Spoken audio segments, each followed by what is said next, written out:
Saturday Night Racing League Cup Series. What a finish! Too little, too late from behind, and Sebastian Marin, your first repeat top split winner of the qualifying series. We knew it was just a matter of time when Hunter Sr. is victorious. Josh Adams taking the win at Iowa. Juicy Spider Motorsports takes home the 1-2-3 finish.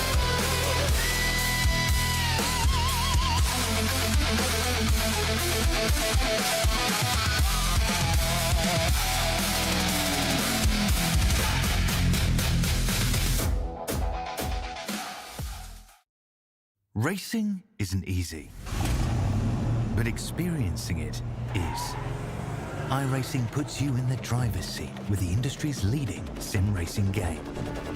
Drive on laser scan replicas of the greatest racing circuits from around the world. Go head-to-head against other drivers chosen by skill-based matchmaking to ensure competitive racing at every level. Compete across all your favorite series. In officially licensed cars, engineered to deliver the most accurate driving experience possible.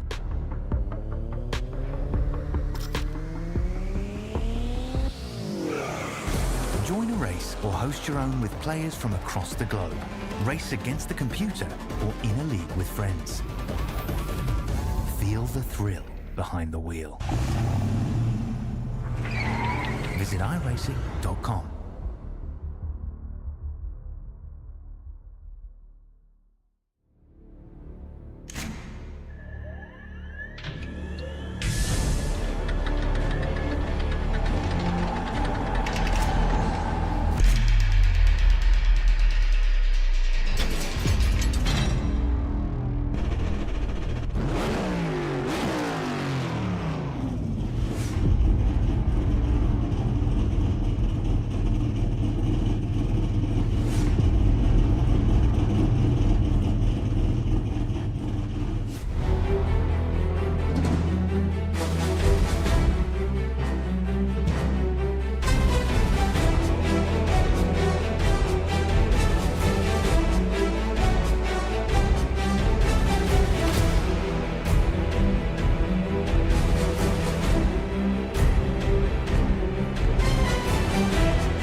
Tonight, things get just a little bit bigger. From a short track last week to the biggest and baddest racetrack in all of North America, this is Talladega, and this is the Mystic Racing League, their downtown auto sales truck series, presented by Pest Busters.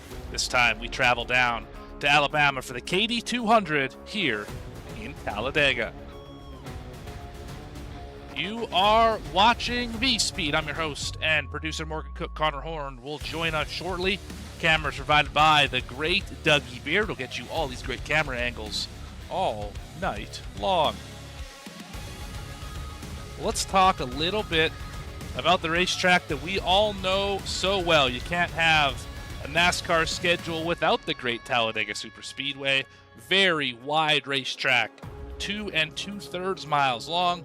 33-degree banking in the corners, quite a banked tri-oval as well. That's more than most tracks we visit with the banking perspective. And of course, opened back in 1969. We'll see 3, we'll see 4, we might even see 5 wide at times at this facility. And of course, that big pack racing that we're so used to seeing here. It's going to be difficult to get to the end of the race without being caught up in the big one or any other accident that may come into fruition. Grief like pit stops could be a factor. There's lots to talk about here this evening. But let's have a look at the schedule where we've been so far. Just wrapped up North Wilkesboro in the Triple Truck Challenge. Chicagoland, Martinsville, and Wilkesboro. That is now in the books. We are on to Talladega. Next week, Lil Dirt. That's going to be at Eldora, then Bristol, Milwaukee, and Kentucky to end the month of April. And the left-hand column on our schedule. We're almost a third of the way through it, a little over, perhaps. We are getting there. It's been a great season so far. You want to talk about points?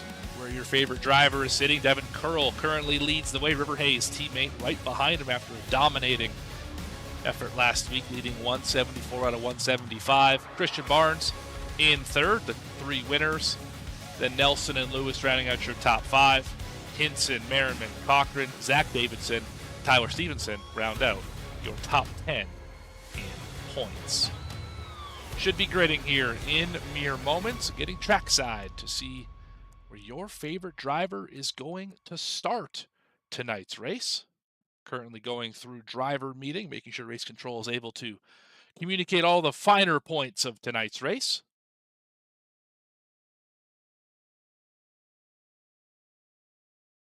For those of you watching at home, who do you have winning tonight's race? It could be literally any driver in the field. Got a few fill-ins as well this evening. Should be an interesting night, to say the least. Connor Horn joins us. Connor, Talladega Superspeedway. How are we feeling? Feel like I'm going to see a big show. I mean, I've been kind of running Daytona in another league myself all week, really, for a new start for area. And from what I saw from the trucks at Daytona, weirdly enough, it seems like it's a top-line dominant racetrack. For some reason, the draft, the runs you get down the straightaways, it matters so much on the top side of the racetrack at Daytona to the point where, at least last night in my league, we were seeing trains around the outside like you'd see 13 years ago in the Cup Series. I don't know if we'll see that tonight, but from what I saw at Daytona, it's very possible we might see that outside line really be the line tonight. Definitely a possibility. We do see that get the great run down the straightaway. Obviously, the inside line kind of beats them into the corner. We'll see all night long which lane is preferred. But let's get down trackside and see who is going to win the pole and where your favorite driver will start the race. Starting on pole, the one machine, Tyler Stevenson, 55.073. Dylan Brumley will be alongside in the 17. Starting in third tonight, Zach White in the 77. Gavin Hinson will start in fourth in the 39. Fifth will be Joey Beam in the 41. Harold Tucker the third. We call him Trey. He will start in sixth. Seventh tonight, Zach Davidson in the 01. Adam Holston starts eighth. Ninth will be Caleb Hunt, and Gary Baldwin Jr. will round out your top 10. Right behind them, 11th position, John Woolman, 34, starts 11th. JT McNulty starts in the 12th position, the Mountain Dew number 81, Silverado. River Hayes, who's got some Cup wins this season, he starts 13th. Zachary King starts 14th in an F-150. 15th position, Isaac Brock, Toyota Tundra TRD Pro for the 21. David Wallace, the 16th position for the 08. 17th, right behind the 21 of Isaac Brock, will be Stephen Gill. The 51 starts 17th. Reggie Kime in the 18th position in that 9 truck. Kind of recognizable paint scheme from the Cup Series. Devin Curl, 19th. He has some work to do tonight. And Derek Jewett starts 20th. 21st, we Chad Allen in the 4. Seth Heyman starts in 22nd.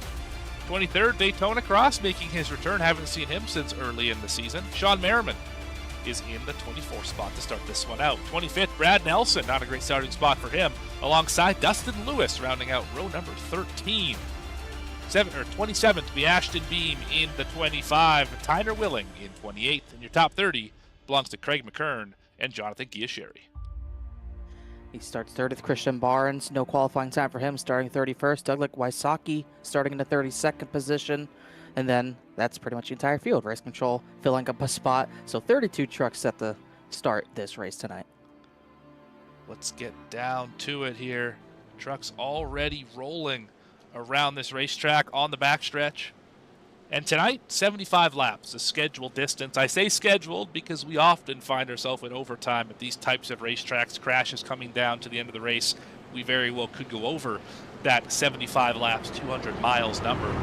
Pit road speed is 55 miles an hour around this racetrack. Tire sets, that we're going to have 3 of them here in the pits. Fuel, you can go 24 to 28. That's an estimate based on non-drafting laps. So hopefully we can get to the full stage, which is going to be at lap number 30. Maybe a green flag stops. It could be interesting what happens in stage number 1. iRacing fixed set up for all the NASCAR series for the rest of the season, save for special events. So now, Connor, what are your keys to the race here at Talladega? My first key is make it to the end of the race. You have to survive to have a chance to get first place. You can't win on the first lap, which is a classic iRacing term. And pit road, you're going to have a green flag pit stop likely to do tonight. That's going to be important as well. Getting on and off of pit road under green is so important. If you're pitting with a pack of trucks, you got to make sure you know where whose stall is where. If you have an early pit stall, if you qualified at the back, you got to be near the bottom. If you qualified near the front, you got to stay as far right as possible while staying below that double yellow line when entering pit road. Everyone's got to know their role, and everyone's got to know how deep you can drive into pit entry, because one wreck on pit entry under green, your race might be over. So getting off of pit road should be self-explanatory with how much banking is there on the apron. And just figuring out who you work with. My third key is probably figuring out who you're going to work with. If you got teammates, great. If you don't got teammates, you got to find some pretty early on. Try to make some moves, try to make it to the front, and maybe show some people that you can get to the front. So everyone around you who maybe doesn't have a teammate themselves are going to be like, hey, that guy's going to the front. He's bringing everyone to the front. I want to be with him at the end of a race. So I'd say those are my 3 keys to trying to win at Talladega. I rarely win here, but I try to put those to practice. I like your last point the best. You got to show people that you are someone who can be worked with when you get down to the end of these races. And I think that's interesting because a lot of drivers will hang back purposefully and not really go until lap, say, 60 in this one. Once that final pit stop's over, then you're moving towards the front, but nobody's seen you all day, so they don't know if you're fast, if you're slow, if you can push well, if you can lead well, or whatever the case is. So I do think that that's quite an interesting idea to show that you have a little bit of strength behind the wheel and then have people want to work with you when you get down to the end. Yeah, definitely. I think that's going to be a key for a lot of drivers. And, that's usually my method is to sit at the back. Personally, I know in my mind I can get to the front. It's just a matter of timing it right. But, kind of different with stages. You need those stage points. I don't race in a league that has stages. So, it's different. If it's a 75-lap race straight up, I'm laying at the back probably till the final pit stop, and then I'll try to make my way up to the front. But in the stage, with a stage at lap 30, if we don't get a yellow before then, we'll have a green flag pit stop, a stop and go on fuel. So you kind of have to try to get something, maybe make that quick run to the front, and you can use that to your advantage at the end. Well, speaking of runs to the front, we're coming to the green flag as we work through the tri-oval down the short chute. Stevenson and Brumley have the field in hand. Green flag is out. We are racing at Talladega.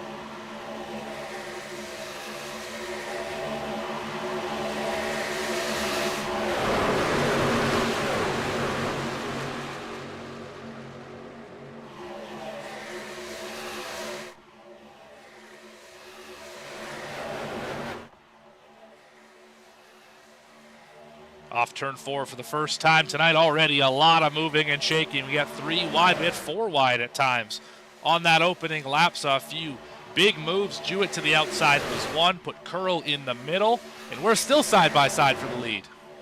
Dylan Brumley, I believe, led that first lap, so he's going to be the first one, I would say, in quotes, in control of the race, because you're really never in control at Talladega. He's at least controlling the inside lane. Henson's going to control the top line with that 17 of Brumley on the bottom line. We'll see if we get a third line early on in this race. A lot of cars, a lot of trucks blinking a little bit, internet issues, maybe PC issues, stuff like that. Got to be careful not to be in the pack when someone's blinking. There's not much you can control when someone blinks into another truck. That's a big issue at super speedways especially, but pretty calm at the front of the field so far. And these are the worst racetracks to have blinking issues, because once you blink, you also lose the draft effects. So if you were like Adam Holston was half a lap ago, pushing the outside lane, you blink, Gavin Henson loses the pushing help for as long as you're gone, and that obviously is going to kill the entire outside lane. We're seeing the outside lane back up in a hurry now.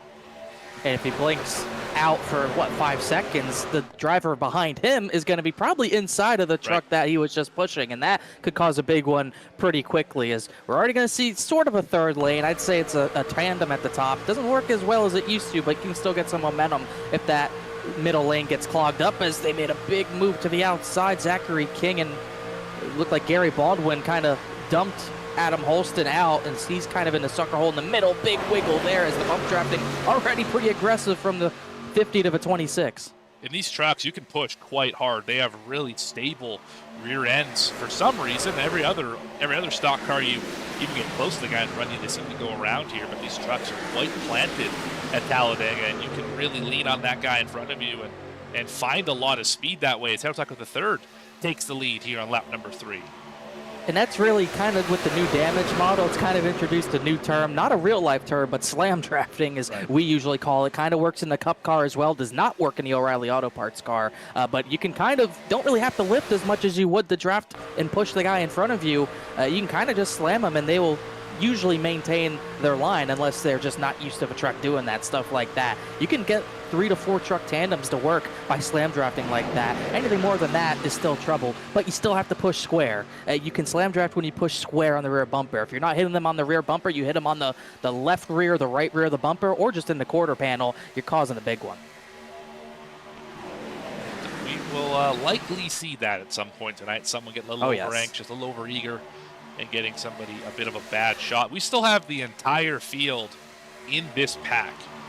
From first place Harold Tucker all the way to the last running Douglas Wasaki, it's only 2.5 seconds. And they'll be shorter once we get to the end of a race. We might lose some trucks, but that gap from first to last on the lead lap will be very, very short once we get down to that point. As like you said, all 33 trucks on the lead lap and still in this pack. It's pretty difficult to lose the pack if you're paying attention to things full throttle. It's not like the Cup package used to be where if the drivers in front of you just start going full throttle, no checkups, you just lose the draft. Not really the case in these trucks. As long as you're paying attention, Douglas Wysocki, who's the last driver on the track right now, as long as he's paying attention, he should be all good. And that's exactly how, like you mentioned earlier at the top of the show, that's how you avoid some of these accidents. Is if you're way at the back, you have no one behind you. You can just park it, slam right on the brake pedal. There is no one who's going to hit you. Able to avoid a lot of accidents that way. The only problem is if someone in the middle of the pack, let's say where Caleb Hunt is here in 9th, if this for some reason becomes an issue and there's a bobble or a breakup, now there's 2 packs and you have no hope of getting to pack 1 unless you're able to work in pack 2, and then it obviously starts to fragment from there. That's the only concern with running further back, is you're at the mercy of everyone in front of you to be able to make it competently around the racetrack. Yeah, that is a bummer when that happens. It's happened to me before. They'll wreck in the middle of the pack, won't bring out a yellow, and then, oh, well, I lost the lead draft because of that. Got to hope for a yellow, something else to happen. And, at least at this point in the race, with lap 30 being the stage, that wouldn't kill your race, but it would certainly kind of put you behind. But on the plus side of things, I think the only safe place at Talladega is last place, the back of the pack. You don't even want to be leading this race. You're not safe when you're leading because you're getting jacked up from behind, getting pushed. Gavin Hinson, he feels pretty safe. He got to the lead, but any leader could get turned at any point. Yeah, the only time I feel really safe at this racetrack is when I'm ripping the bottom of the racetrack, right around the yellow Under line. caution? Well, that helps for sure. I've been wrecked under caution here too. Yeah, that's true. Is either when I'm leading on the bottom or when I'm third on the bottom. That's when I'm the most comfortable. I don't love being the pusher here, but I'm more than happy to just have the left side tires right around that yellow line, just like we're seeing the 48 and the rest of the line do, because I know no one's going to peek it to the inside or else they're going to get black flagged. And if they go to the outside, I have a better chance of defending it. And if I just don't cross them over, I'm not going to get hooked, probably. And right now, the runs can get pretty big in these trucks. Saw it last night, the run to the finish. The difference between the guy who blocked and the guy who wasn't blocking was probably 10 miles an hour. But, last lap, you have to make that block. But early on in this race, if someone has a huge run from the outside part of the racetrack, is a big move by the 18 to get to the bottom there, maybe trying to get in position for a pit stop. But if there's a big run coming from that middle lane, in Adam Holston's case, this early on, I don't think you block it. If it's about a mile an hour or maybe 2 miles an hour, I think you can block that and be pretty safe, especially if the driver pushing you on the inside's going to be good enough and maybe courteous enough to let you back down. But I think if the run's too big, you got to know your boundaries. And obviously when it comes to blocking at super speedways or blocking anywhere, you get one chance to block it. You can't make another move. At that point, you're at the mercy of the driver behind you. And most drivers are not terribly merciful. They will put you in the wall without a second thought. So got to be careful when you're throwing blocks. Most people are not a fan of getting blocked. I'm one of those. I've definitely said my fair share of things over the radio to people who throw blocks on me in not great situations. But that's for another time. Probably not going to see that tonight, right? We never quite know with the Downtown Auto Sales Truck Series. That is so very true. Dam Motorsports teammates under control of this one. Holston and Jewett out by just a little bit over Isaac Brock. We got Zachary King in the 50 on your timing and scoring. Number 1 with the pink number on your screen. Of course, the one on timing and scoring is Stevenson, who is 2 trucks behind King. That probably won't be confusing at all either later in this race. But and Ashton Beam as well in the 25 on your scoring, 41 on your screen. The black 41 on your screen. The back of the pack has got to come apart here. Yeah, not sure if anything really happened back there, but definitely had kind of a breakup in the packs. The last 2 laps it was kind of forming, and then all of a sudden they just kind of lost a lot more time the previous lap. I think we did maybe have one of those mini incidents we were talking about, and they kind of broke things up. I think it was Reggie Kime and River Hayes who had contact upon further review, and those are 2 of the cars, or 2 of the trucks, excuse me, that have kind of broken away and kind of fallen off the main draft. So that main draft's about only 23 trucks now. A little damage to the left rear of Kime. That's not going to hurt him all that much. Just saw Hayes poke to the outside. Wants to get lined up with his teammate, Devin Curl. We're going to leave Baldwin behind. And this group should be ready to roll here and catch back up. They're only 2.2 seconds behind. It shouldn't take a long time to catch up to Ullman. You can still see them in the frame, so that's a good sign for those guys. One thing, they aren't very organized is the issue. I think they're trying to get people in line. You push there, you push that part of the line. It's not really formed up at this point. Last time they ran times around the 53. I'd say it averaged out to about the 53.5 range, which is at least a half second off the main pack right now. Once again, coming to the stage, this doesn't kill their race, but if they want stage points, they're going to have to muster up some pace and maybe try to catch them back up before they eventually pit. We went over the fuel. It's pretty short. It'd be really hard to save 2 to 4 laps, I think, especially with the pace being as high as it is, but you never know. Yeah, they're kind of maintaining that 2.1 second area. They're getting in a little bit of time now. They're starting to get it rolling, but they finally got Chad Allen to the back bumper as that 3rd car. That's really where the speed comes from in these lanes. If you get the top 2 pushing, the 3rd car is able to keep that 2nd car connected. Now Allen falls off by a large margin. They're going to get pulled back in a big way here. Allen is really the key to the success, and he's not pulling his weight right now. It wasn't pulling his weight, but that last time around, they were a little bit faster than that main pack. They lost all of it in turn 1 and 2. Pretty much. I mean, eventually that pusher gets hot, and usually you're either going to swap the driver who's getting pushed at the front of the line, or you're going to swap the pusher. It really depends on if that driver second in line is that good of a pusher or something like that. So, that's kind of the way you used to do it. Maybe with this aero change, the way these race differently at super speedways, maybe that's not the case, but that's usually how you get it done. And those top 2 in that line are trying to get it done. Those are top 2 in the points, Devin Curl and River Hayes. Only separated by 27 points coming into this race. Also, Christian Barnes is back there, so you got the top 3 drivers in points in that 2nd pack, not looking to get good stage points. Yeah, I think if Barnes could get around the 4, I think that this line could really do some good things. Again, they're not that far back. It's only 2 seconds. They're treading water. They have a lap where they're, 4/10 faster, then they have a lap where they're 4/10 slower. They just can't seem to consistently gain or lose time. They're just kind of treading water at that same spot. They'll work it out. There's still just under 20 laps left in this stage to be able to get those points. And you mentioned a pit stop. Pit stop's going to be on the way. If they lose anyone out of this main pack, that's only going to benefit the group behind him is Zachary King. Oh my goodness, what a move. He's going to get put in the middle, and that's going to be a tough time for the one. He's going to fall through the field. Daytona Cross sticks with him. What a mess up at the front. Yeah, it was his first practice out of block, and it didn't work really because Tyler Stevenson wanted nothing to do with it, but it didn't work out too badly. For some reason, those outside lines kind of just fell apart because of that, and now he's actually able to push the one of Stevenson maybe to the lead here, as just everyone in the back of the pack just really got jumbled up, and that inside line just had no momentum. Big move. Zachary King, he turned him. Yeah, he turned him. Stevenson around in the grass. Did he hit anything? Great job not hitting that wall. Oh, my goodness. It's going to be no yellow, but that was such good driving to keep it out of the wall. He's going to have to get going. On board, that was incredible. He's got to get going. Try not to get lapped. It's going to be tough, but that was a really good job. Car control, truck control, keeping it out of the wall. And, Zachary King went for that move to the inside. And, Stevenson comes down a little bit, but I think there's still a groove that King could have kept it down. You could see that truck get light as well.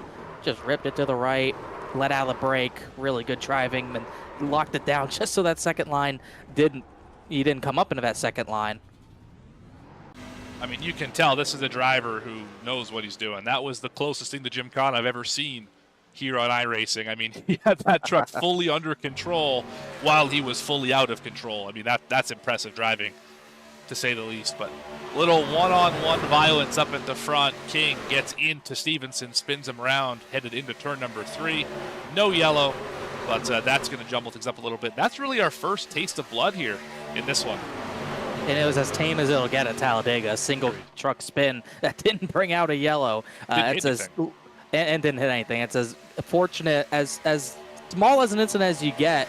And one of the good things is that he will likely be the lucky dog. Tyner Willing also lost the draft, so he might be in danger of getting lapped. But for the most part, that second line actually benefited from the checking up that happened from that. And now they're pretty much in the draft. They're so close. Not quite, but they should have a big run down the straightaway at some point. They're right there. Yeah, I think 8/10 is within the draft. Yeah, they got it. So they're there. So yeah, good news, as you mentioned, for pack number 2. Bad news, of course, for Tyner Willing, who is well off the pace, as is Tyler Stevenson, of course, because of the spins. You can see how big of a draft you can get from laying back. Those drivers in the main pack are going about 180.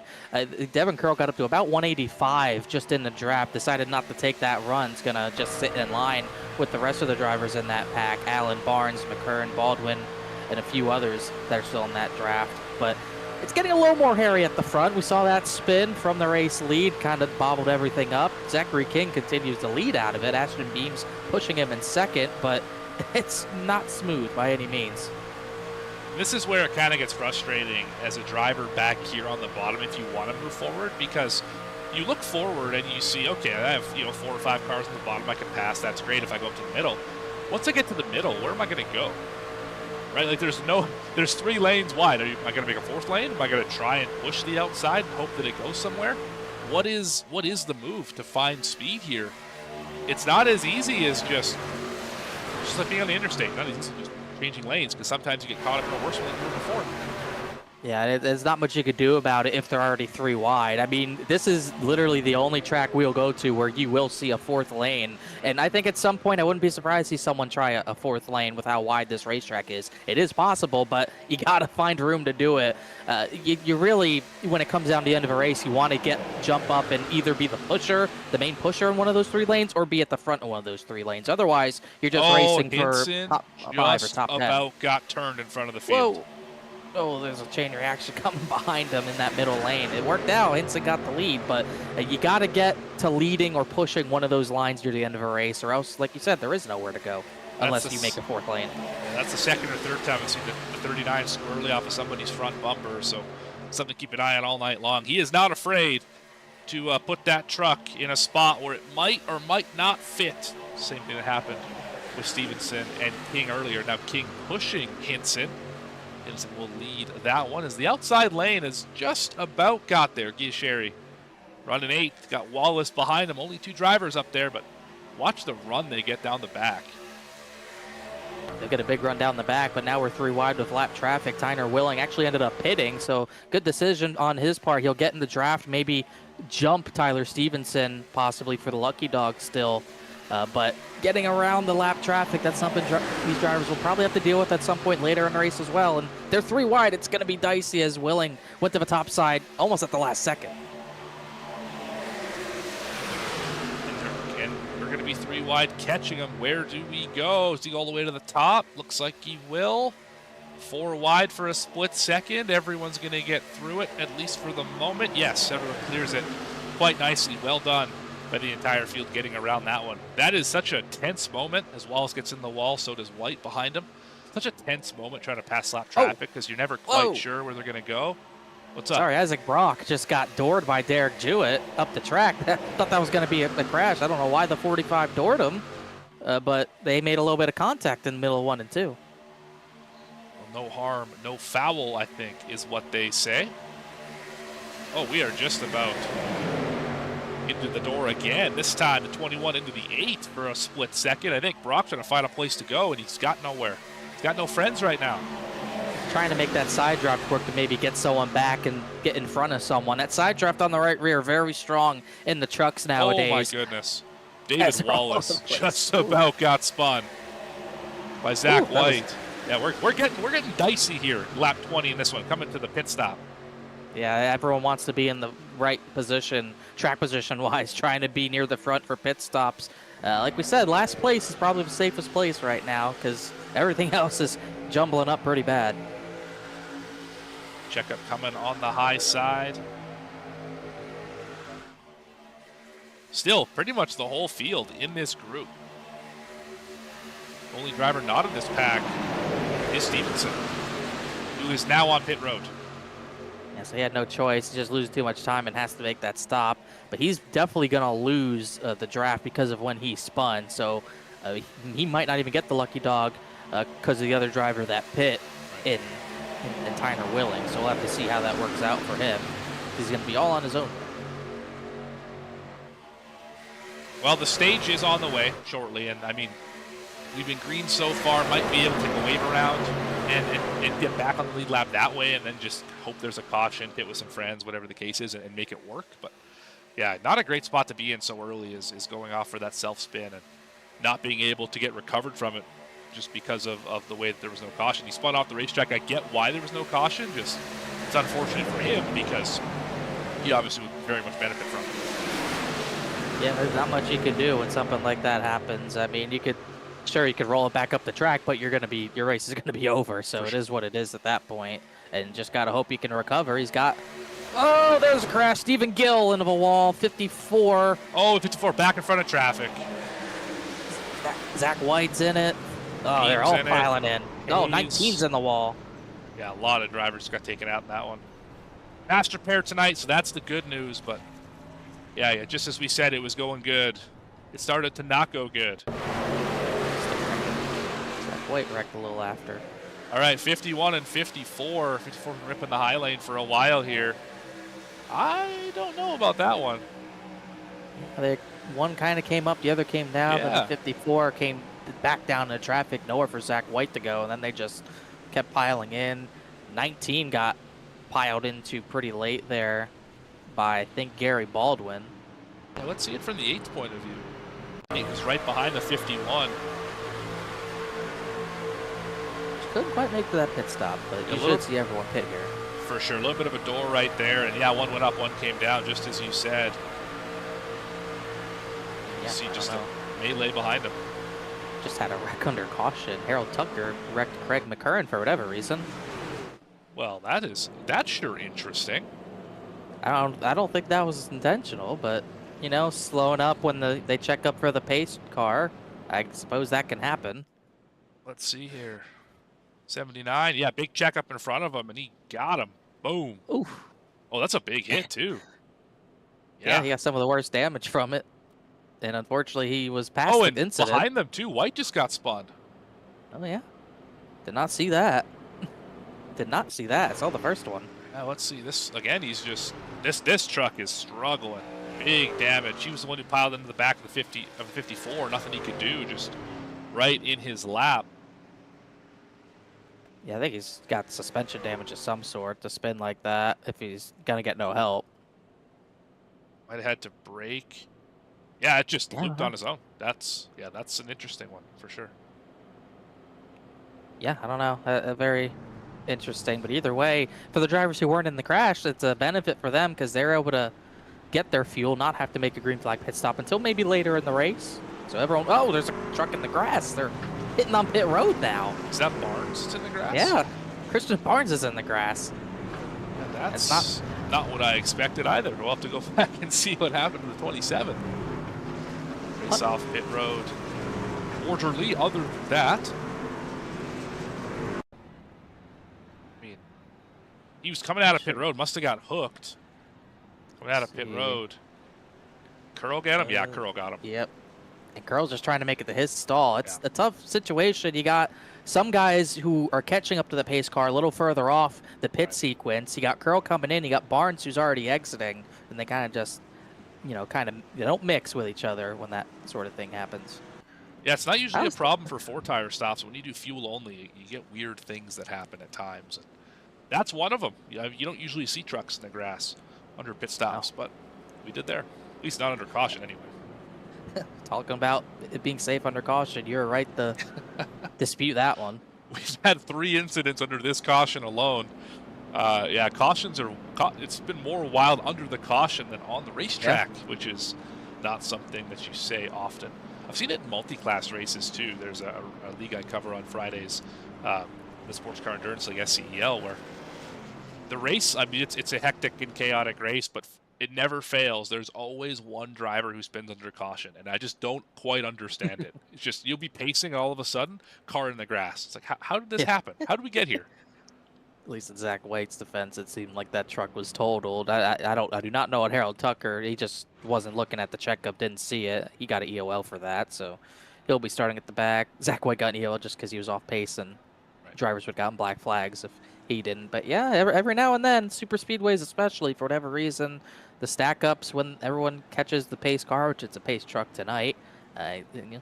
Sometimes it's bound to happen. Also, I have a quick theory. You see how the pace truck is kind of on the inside part of the racetrack? Yep. My theory is that they're soon to be adding the choose cone, possibly, because it never used to do that. So they must be somewhere along, yeah. Needs to back up to the middle now, but I had a friend, Jeremy Miller, who won the Area Truck Series last night. He had a good win. He noticed that when a friend of ours was running NIS, how at Las Vegas, the pace car would go to the apron of the racetrack. Oh, that is interesting. In the trioval. So, might be working on that soon. Definitely not something that you used to see here on iRacing. That is very curious. Look at you guys with the keen eyes. Well done. Yeah. Well, let's get them re-racked for a 4-lap dash. It's about what we're going to have to the end of this one. End of the stage, I should say, which will happen at the end of lap number 30. We'll pay stage points to the top 10. Right now, that top 10 looks like this. Hinson, Holston, King, Jewett, Brock, Heyman, Beam, Nelson, Lewis, and Brumley, your top 10. All those drivers, I don't think any of those have damage. Daytona Cross sitting in 11th at the moment, but a lot of points drivers going for the championship in that group. So definitely want to get those points to get down to it. We're fairly deep in the season. I think we're really starting to shake out who's going to be strong this year and who's struggling a little bit. And if you're struggling, this is a great place to turn it around. A lot of people say this is a more luck than skill racetrack. I fully disagree. This racetrack is entirely skill-based. And if you say it's luck, maybe you're just not very good at it. Well, there's no doubt this is probably a track that you do need the most luck, but you still need a lot of skill to get to the front, and for this race to go, you kind of have to make it go your way sometimes. Make your own luck, absolutely. You know, if you can know how to avoid the wreck, most of the time the drivers who finish at the front always finish at the front in every other race. That's right.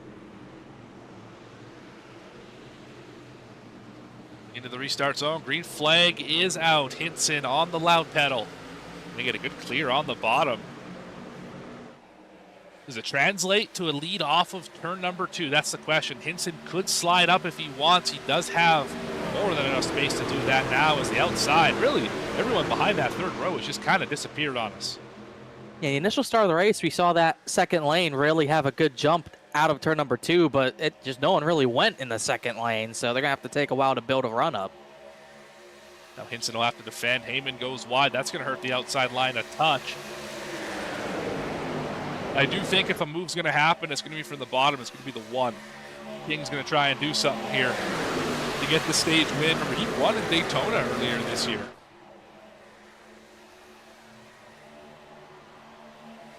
Alex Pollock won the truck race. Christian Barnes did win, I believe, the truck race at Daytona. Obviously, that was our only super speedway. Getting dicey in the tri-oval over that bump on the bottom of the racetrack. I definitely think Zachary King, he's been probably the most aggressive one tonight after the spin of the one truck that we saw a little while ago. If he gets clear, you would think he might try to make a move to the outside of Hinson. You're right, my mistake. King won the Caswell Glass National Series race at Daytona. Good catch on that one. Regardless, can still run a super speedway race, clearly has speed. As we're getting down to these final. Oh, we're wrecking. We're wrecking right in front of the field. Holston's in it. 33's in it. That wasn't as bad as I thought it would be. To be totally honest with you. Caution is out. Yeah, Holston's where it started. Goodness, Tyner Willing barely got through it. Joey Beam got some damage near the back. That'll probably end the stage. So I think Gavin Hinson will take it. Contact from his teammate. Oh, I think it actually started off with it was Ashton Beam. Got up into him, and then from there, just not enough room. Dylan Brumley. Wow, that is how you avoid an accident. The seas parted for the 17. Ooh. Ooh, but then here comes. Oh boy, that was close. Tight. Yeah, that was tight for sure. Definitely looked like Ashton Beam. When he hit the back bumper of Isaac Brock, Brock was barely inching up the track, and it just carried Beam up the track with him. And there was a slight contact with Adam Holston because of that, and it just triggered all of that. So but this is Brumley. Like you said, whew, that was good brake work for sure. That could have been a much 21 bigger left, crash. avoided 21 right, and no damage in 17. Definitely could have been a bigger crash. I mean, they got away with a lot there. They did. I think Holston got the worst of it. But I still don't think might have that was gotten that bad. Like Joey Beam got the worst of it, just trying to check up. He just snapped, hit the inside wall, which, you know, if you're running, I don't know what default brake. Yeah, he hit that a ton. You're right. Huge hit. Looked like the Red Sox season last year. Oof. Yeah. I left all my baseball jokes back in Chicagoland. Yeah, too soon. Sorry. But yeah, that was, I don't know what the default brake bias is, but sometimes it'll have some rear brake in it. If you don't adjust that and then you try to brake for a wreck, it'll just spin you to the inside. It looked to be the case. I'm not fully sure though, but did get word this will complete the stage, so your top 10 should be the ones getting points here. That means that Gavin Hinson will be your stage 1 winner when they cross the line at lap number 30. He's got a few laps to go until we get to that point.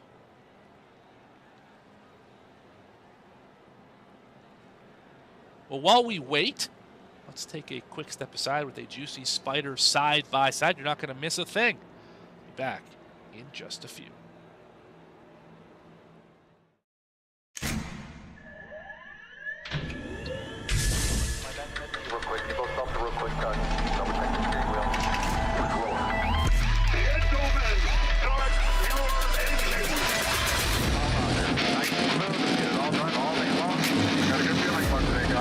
Donnie Kite's gonna get through it all and score his first career win in the Saturday Night Racing League Cup Series. What a finish! Too little, too late from behind, and Sebastian Marin, your first repeat top split winner of the qualifying series.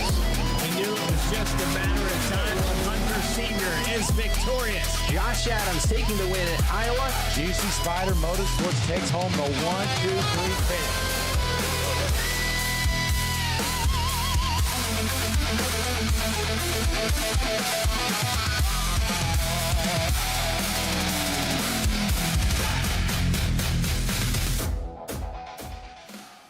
Back here on V Speed, under pace laps, just completing the stage here.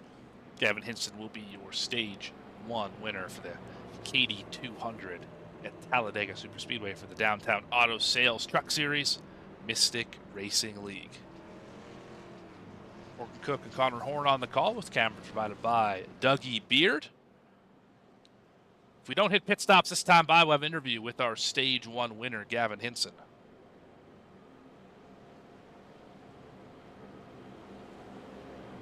Some notable names in the top 10 had Christian Barnes. I believe he got up to the 5th position. Remember, he was in that second line that was trying to play catch up, so that first caution is what worked out for him, got him some stage points as pit road is closed. We will, I believe, finish stage either this time or next time. Devin Curl, he also got, I think, 1 stage point out of it, so not great, but much better than where he was running. How about Daytona Cross? Don't Yeah. see this driver on the series very often, but seems to really show up for the Super Speedway races. And 6th in stage number 1, that is definitely going to get the job done. But let's go find our stage 1 winner, Gavin Hinson.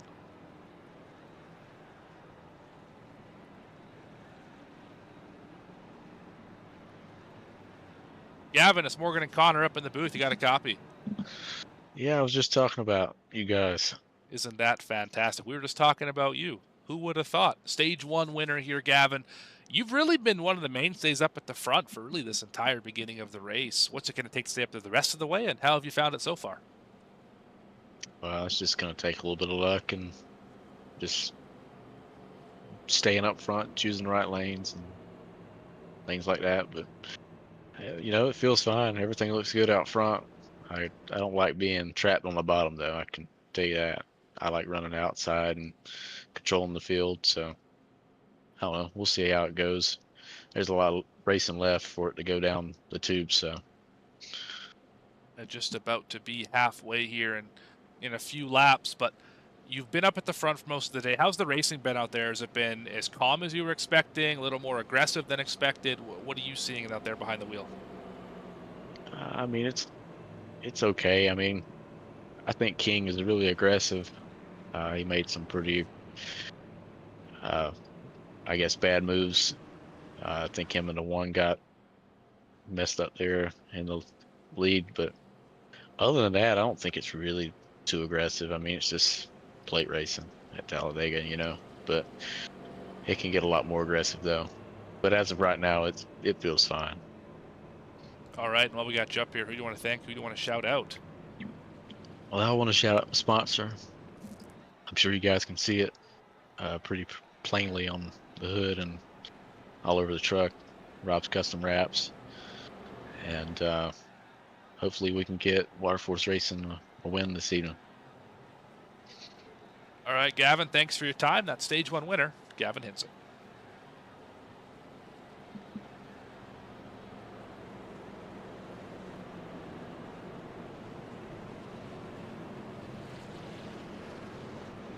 Just now working the lap to get to the pit stop.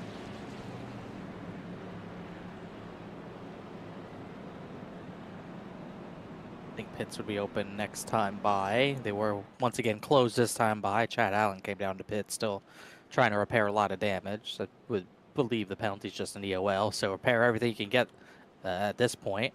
Also, you have the fast repair if you want to use it. Don't know if Chad Allen already used his, but he is definitely repairing damage. Joey Beam, we saw him hit the inside wall. He definitely used his fast repair. But he's back out there with one more life. Get that one extra life.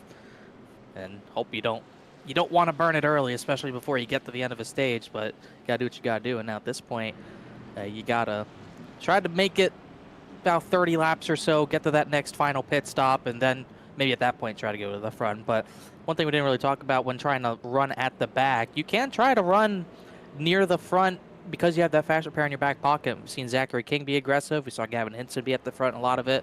They still have that fast repair in their pocket. If they do wreck at the front at some point, they might still get that second chance in a timely manner. Also, Seth Heyman isn't down the pit road yet. He might have been. He was one of the drivers. I think the only driver who was in that crash who did get stage points. See a lot of damage. John Ullman's the next damaged car in 12th, but Heyman got a lot of front end damage, but still got some stage points. Yeah, the draft being the great equalizer, you can run pretty well in that 8th to 12th, even 6th to 12th range with a busted nose on the car. As long as you aren't leading the lane, you're probably going to be all right. This pit road should be a busy place here. Well, looks open. Lights red, but I think they'll clear those. So pit road open. We'll see if Heyman decides to take that fast repair. The left front's really sticking out. And we'll see if there's any more chaos on pit road. Now we'll see here if the 30 takes the fast repair. Got to get in the box first. Still hasn't quite found the pit stall. No, we will not take a fast repair. We're just going to take the normal 4-tire stop. First driver off pit road, Dustin Lewis. No tires, just fuel. Lightning McQueen stop. Yeah. And, you know, for a lot of drivers, obviously their first pit stop of the night could be their one and only chance to take a 4-tire stop, because you're really not going to, you know, if we go a full green flag run on fuel after the stage break, you're not going to obviously make it to the end of the race. Right. And the fuel limit is also at 80%, so it's something you have to factor in as well. You're not really going to be able to take 4 tires because you're just going to be wasting seconds on the racetrack, which are obviously precious with the draft. So maybe we'll see 4 tires under green, or 2 tires under green, but I think you'll see a lot more fuel only for the rest of the race with all these drivers taking tires besides Dustin Lewis. For it only being a 75-lap race, obviously we're going to have, you know, 40-ish to the end of this one with the 1 pit stop. And how planted these trucks are, I don't even know if you need tires per se. I mean, I'm going to compare it to the Caswell Glass National Series at Daytona that I was in. Obviously, I know that's Daytona. I know that it's the B car and not this truck, but I didn't change tires that entire 100-lap race. Just kept the same tires on it the whole time. Might even be 120 laps. I don't quite remember, but no tire changes that whole race. So, and the car felt fine from start to finish. So I don't know if you really need tires here. Maybe makes you feel good psychologically, but I don't really think it makes the car drive much better. It might make a slight difference at Daytona. I think tires matter a little more at Daytona because, you know, the banking's a little different. You have less grooves. I think it's a little bit more bumpy. Talladega is pretty smooth and obviously very wide. And, you know, obviously being a day race, maybe it's a little bit more slick. I don't think you necessarily need to take tires. You'll never blow a tire here unless you have damage.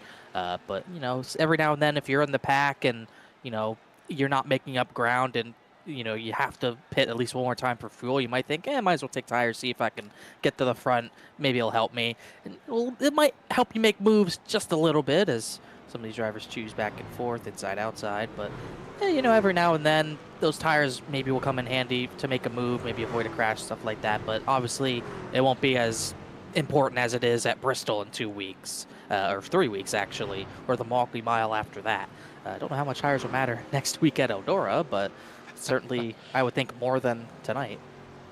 Yeah, you put those cold tires on at Eldora, you could rip a couple pretty good laps, but that's really all the tires are going to matter next week at Eldora, but we'll cover that a lot when we get to the Ohio-based dirt track next week. That's going to be a lot of fun.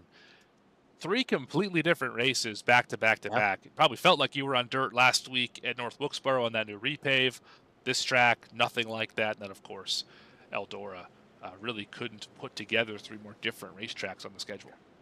And not our last dirt track either. Go to Knoxville in July, right after the Chicago Street Course, right in between IRP. So if you want another crazy run of races, you get a street course that we don't go to anymore in the real world. You get a dirt track we don't go to in the real world in the Truck Series anymore. Right. That was a fun time when they went there. And then you go to IRP, a bullring of a short track that they do go to. But once again, 3 different types of racetracks, a lot of variety in the schedule. It is. This is really one of the most diverse and I'd say well put together schedules that I've really seen a league have. It follows the NASCAR schedule at times. It kind of does its own thing at other times. It's a good mix of short tracks, road courses, super speedways, 1.5 miles without being really heavy and focused in one area of the schedule or at one type of racetrack. And you get a couple surprise ones on there as well. We saw Detroit earlier in the season. Obviously, the Eldora that you just mentioned. You got Knoxville, and among others, they're just kind of surprising racetracks. You got 5 Flat, got a lot of surprising short tracks, some that unfortunately don't exist anymore. You got Irwindale, you got Lanier. We go to 5 Flags does exist, but that's an interesting one we go to. Also, Stafford that's in the chase. That'll be a really tough task for these drivers.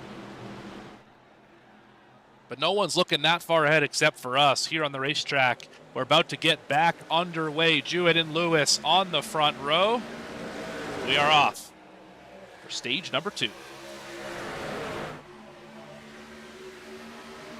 We're talking all about tires. Those 2 will be the barometer, kind of the meter to show us what tires matter. Dustin Lewis, Derek Jewett, to my knowledge, the only 2 that we saw not take tires. We know the 50, Zachary King has tires. We know Christian Barnes has tires. I think Jewett has 2 tires. It was in the box for 11.2. I have to imagine it's a 2-tire stop. Have to see how long, see how much that matters possibly.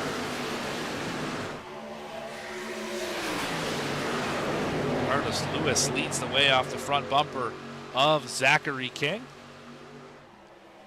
Zachary King is our first driver cam driver here tonight. MXWraps.com on the back bumper, K1 speed on the front on mic. And obviously a little different on the broadcast. Focused, calm, cool, collected, TV off. A little bit off the bumper of the 8 of Dustin Lewis. Made him lose momentum. You can see that outside line kind of surged. Dylan Brumley kind of backed off the 45 of Jewett though, so I thought they were both going to clear to the inside line for the lead. They chose not to. Big walk up off the corner there. Everyone's able to lift and keep it pointed in the right direction. That was just about a big melee up off the corner, but King continues to run in the 4 spot. Has been up at the front really the whole day. Him and Hinson have been 2 of the more dominant trucks here tonight. King's really the pusher on the bottom all night long. Yeah, Gavin Hinson, he was really one of the drivers who pretty much was dominating this race as much as you can dominate a race. Fell back under green flag pit stops. He'll have to come from the back this run and try to get back up towards the front. He's already within the top 20, but boxed in on the bottom way at the back.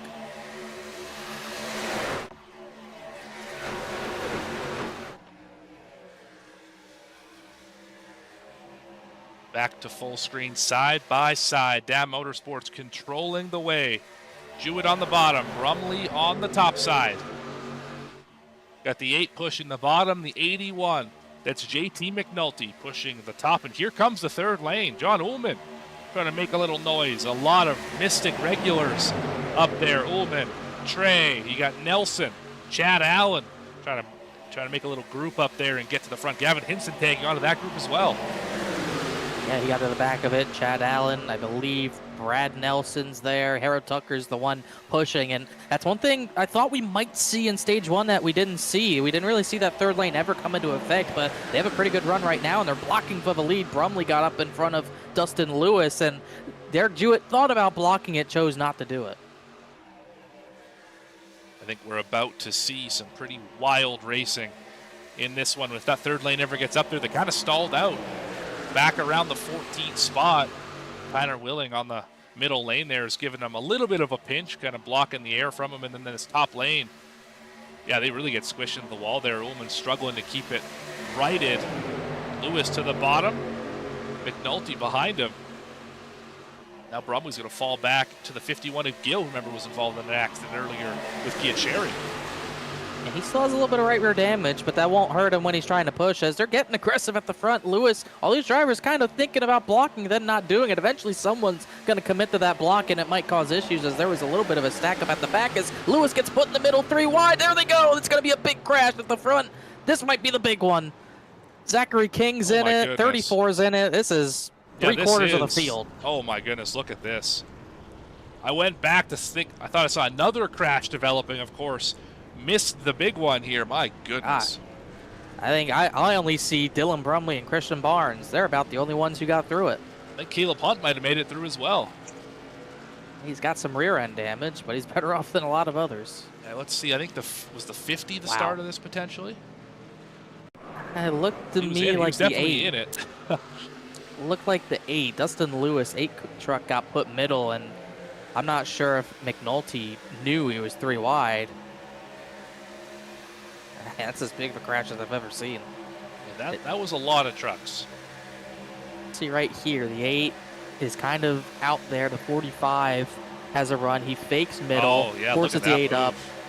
And then right there, McNulty comes down. Maybe he doesn't think he's 3 wide, and it just takes everyone out. Yeah, Brumley made it through, like you said, and Barnes. I think, no, 41 was in it too. I think the 26, so he crashed as well. I think Earl Gavin made it Hinson. for sure. Gavin Hinson's there, but I don't think he got damage. Got a little spin there. Brad Nelson might help him out. Yeah, there might only be, there literally might be single digit. Let's ride on board Daytona Cross to see what he had to see working through this. This is obviously bad news for those drivers who were in it that already took a fast repair. Which I think is only Joey Beam. I don't think anyone else really took a fast repair yet, so I think Chad Allen did. Other than those 2, they should be okay to make it to the end here. At least to continue on, I should say. Chad Allen should get that truck repaired. Joey Beam, I think he also will be able to get that truck repaired, so they still should be in the race. C's opened and then they closed just as fast. And there might not be a worse place for the crash to happen at Talladega is into the corner, because if it happens into the corner, it's all going to stay on the banking for far too long. There's nowhere you can go. Yeah, the only hope you have in avoiding it, which drivers tried to do but couldn't do it, well, that and just try and diamond the corner and just drive well off onto the apron and through the grass and just slide up and hope that you clear the accident. That's really the only other thing you can do. That's a dangerous game, though, because if you get clipped, you're done. You're just going to end up nose first into the wall in some direction, whether it's inside or outside. Or up and over with, obviously for some reason these trucks don't have roof flaps, so they can get pretty light. We did not see a flip there, but we're not done yet. I'm just trying to count how many trucks have no damage. Brumley and Barnes look pretty clean. Yeah, all the trucks behind them are hurt. Reggie Kime looks pretty okay. Gary Baldwin actually looks all right, as does Devin Curl, River Hayes. Looks like Douglas Wysocki got through there pretty cleanly. And Henson, so a lot more cars actually, a lot more trucks got through there without no damage than I anticipated, but still, that took out about 20 plus trucks. And this caution comes at the perfect time for two reasons. One, you get damage fixed. That's obviously a big one. But two, you can make it on fuel from here. You're just going to be either going to be very close anyway. Two drivers look to stay out. Heyman and McNulty both had damage. Not really sure why you stay out here, because I think they're going to get shuffled to the back anyway. It's a dangerous play here. Brumley going to be the first driver who pit off of pit road in fourth. Beam also stayed out. Ashton Beam, 25. Ooh, he's going to get... I don't know what that was. He just decided to go on the apron, but he did stay out. He was catching up to the field. I don't think he was a lap down. He was in that crash. I think he took his fast repair, actually, so he had pit the lap before, so he'll go to the back. But they're still looking at it. Obviously, EOL goes to the driver who causes it. They're still trying to decide. They're trying to decide when all heck broke loose, first off, and then who maybe caused the crash, as it might just be a racing deal. But I agree with you. Heyman and McNulty, I don't know if they knew the pits. They didn't know the pits were open or what, but staying out, not going to go well. And it is going to be tight on fuel. I'm not sure if they can make it. They might be still 6-8 laps short. I was told 25. Oh, you're right. I did the math wrong. Absolutely, you're right. I thought we were coming to 50, not to 40. Yeah, we're well short. You're right. Carry the 4, divide by 2. Yeah, math's hard up here. Square root. I say this all the time. I don't know what it is, but like, my day job, I do math all day at my day job, and everything is just fine. We turn the lights on for the stream, completely forget how to add and subtract numbers. I have no idea why. Just can't ever do math on stream. So that's hopefully my boss isn't watching this. That would be embarrassing. Anyway, we cannot make it to the end on fuel here. We do get closer, however. It makes a little more sense why they didn't pit, though with the damage on the front end of the 30, he's not going to stay up front for very long anyway. So really, this is a good time to bring it down pit road, get that damage fixed, as McNulty pit. Because he didn't pit the first time, pit the second time, he will get a black flag, go to the back. Tucker the third of the black flag. Merriman with the black flag. Although some of these probably going to get cleared. Yeah, it'll just be a standard EOL. Not sure what's going to... we'll see if Seth Heyman stays in the draft. I don't know why you wouldn't come down and repair the damage. Maybe thinking, whatever. Must know how bad the damage is. That's got to be it. It's pretty no one told them. I hope no one told them, it's good, just run it. I hope you didn't listen to anyone. Because you got all 4 corners of that truck pretty dinged in. Right. And, if you're Dylan Brumley, you gotta know, you gotta let people behind you know, hey, this guy in front of me is probably not going to go. We got to get around him. Right. Though, as, iRacing 2026, you have the ability to bind that button for the spotter, tell you what the damage looks like. So a tool that, instead of having to come over the radio and ask, hey, how's my damage, like everyone in every official race does, now you can just ask the spotter. Spotter will tell you, hey, you have left front, left rear, right rear damage. You should probably get that fixed. Yep. And, I still haven't gotten that. I still haven't opened that. Put that key. Granted, neither have I, but you have it, which is the important point. they're trying to make it so you no longer have to ask the field. You can just ask the crew chief yourself, spotter yourself. Yeah.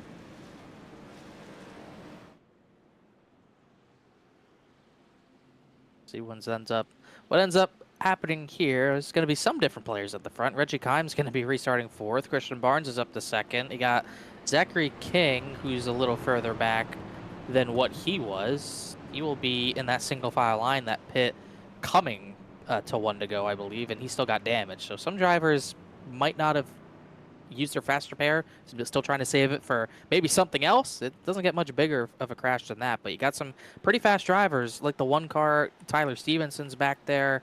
You also got Gavin Hinson, who's just back up into the top 10.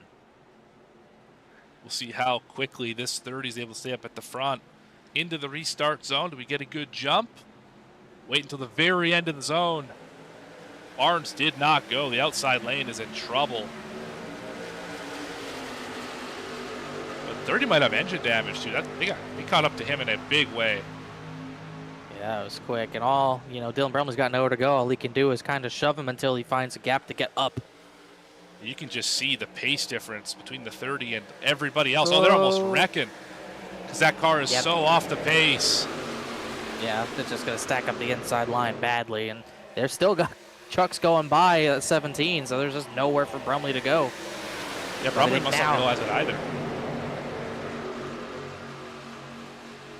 Yeah, he really just had nowhere to go until now, but he's going to stick to the inside for now. We'll see how long that lasts, but that really jumping up to mid-pack. A few drivers to duck out of line. I believe one of them was the 15. There goes Heyman to the top, Brumley to the bottom. Caleb Hunt making some moves on the 19. He'll be the other one of our driver cam drivers. We got a lot of cars behind him.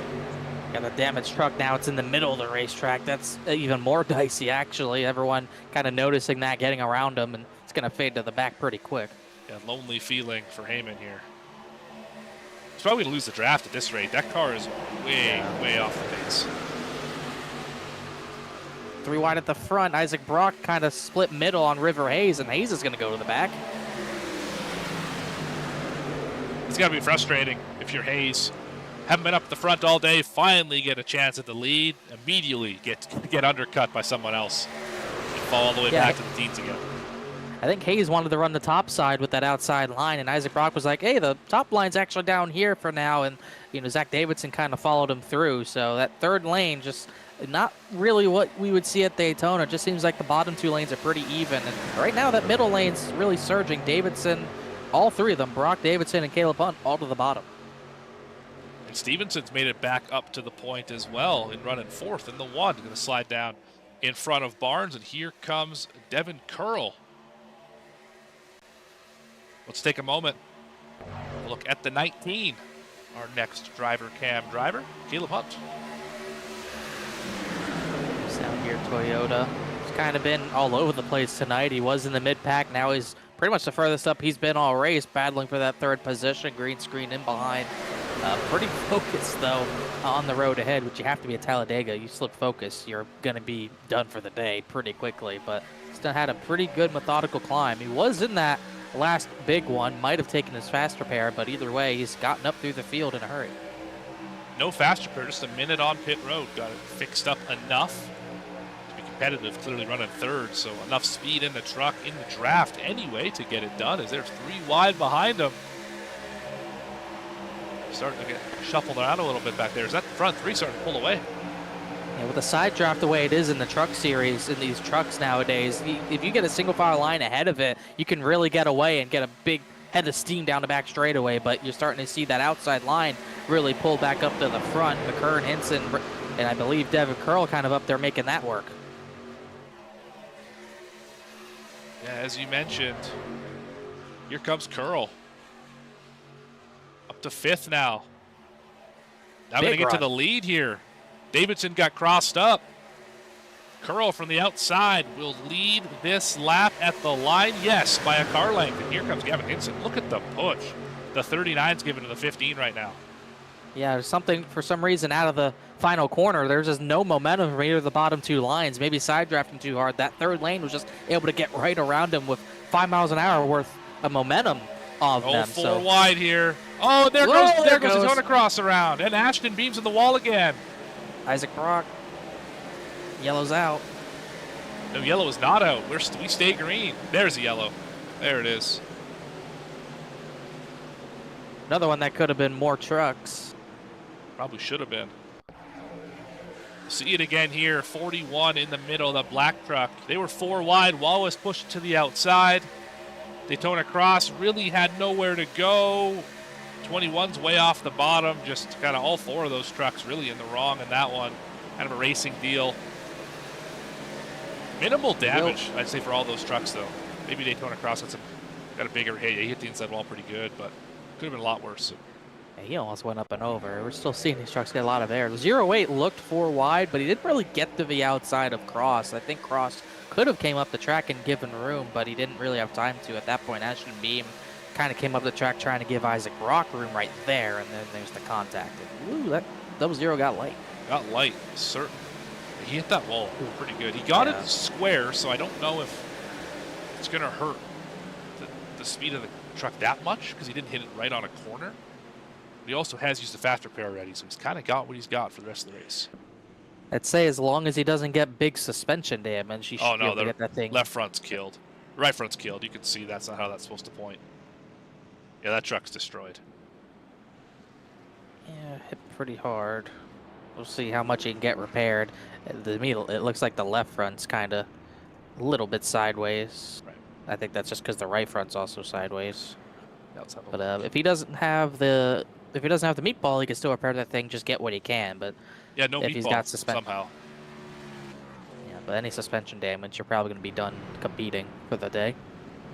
Yeah, if we can get around to the right side of the truck here, you'll see the right front is not pointed in the direction that it's supposed to. It's well darty to the inside. That's a lot of toe in that one. Yeah, that's not set up for Talladega, that's for sure. We're going to see more pit stops. More fuel, the better, because it's less fuel for the final pit stop. If we get to that point under green, Devin Curl is going to bring most of the field. Not everyone. JT McNulty stays out. Looks like Tyner Willing will stay out, so 2 lead lap cars will not pit. Looks like everyone else will come down. Chad Allen won't pit, but he's a lap down. He's 7 laps down, actually. Yeah, I think we're probably, 2-3 cautions away from making it on fuel from here. We're not that far outside the window. Yeah, it's honestly very small amount of laps, maybe 3 to 5 short at this point, and that's still probably too much to save with a 2.66 mile racetrack, but I wouldn't be shocked to see some drivers try to give it a try. Certainly McNulty and Willing, not caring about that, will just take the track position and then pit whenever they have to. But, you know, we might see some drivers lay at the back, maybe trying to save that fuel, stay off the gas pedal. Well, McNulty might do what he did the last time and take the black flag under the second lap to get the extra lap of fuel, but just go to the back where he wants to ride anyway. That's possibly the move for the 81, and Willing might be in that same boat as well. You'll have to wait and see. It would give you that extra lap. So instead of 3 to 5 short, the guess would be more like 2 to 4, which will make a little bit of a difference. If you can save that extra lap, it would make a difference. So this will definitely be an interesting one, I think, to see who tops off. I think you'll see more drivers top off here than we've seen on previous yellows. I would imagine so as well. Got word from Daytona Cross, 8 minutes of damage. Oh, man, that is a tough break for a driver who was running quite well.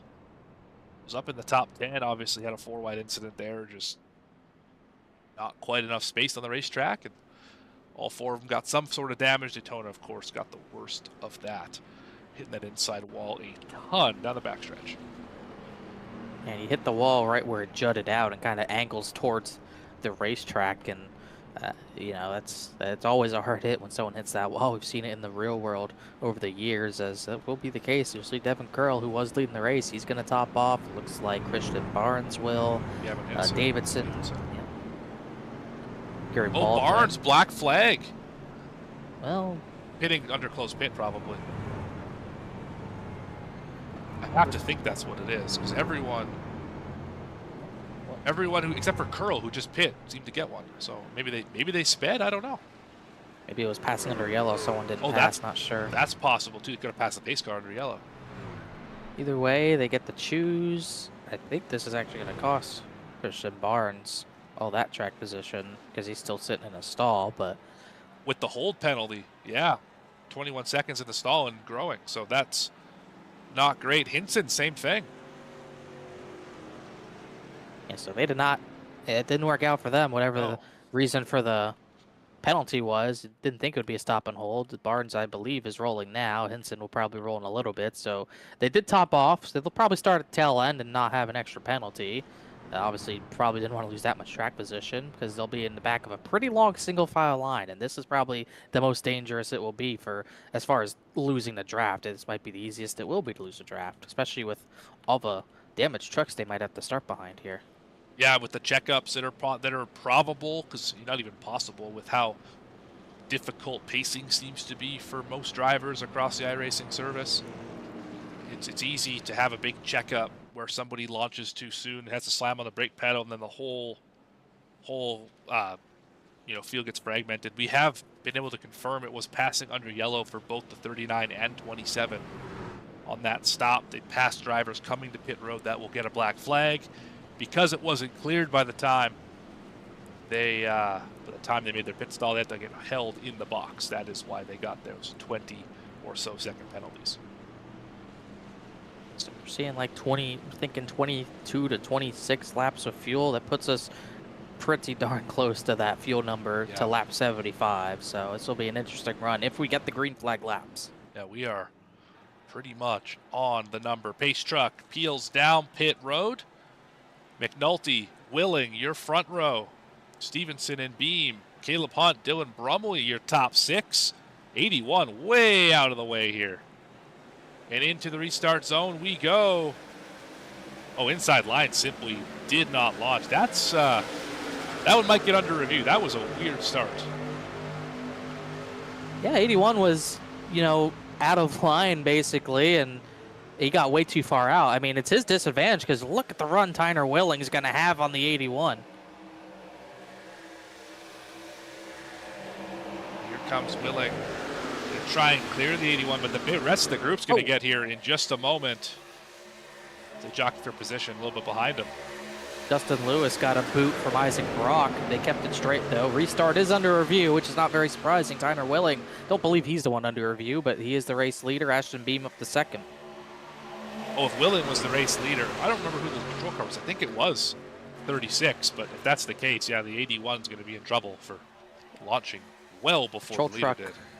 81 was the control truck, so I think they're probably reviewing why he was out of line. It did not work for him. He's back to the 5th position. Reggie Kime up to that 4th position. Here comes Tyler Stevenson. He's another one who's been really good all race. No penalties on the restart. No penalties. We stay green.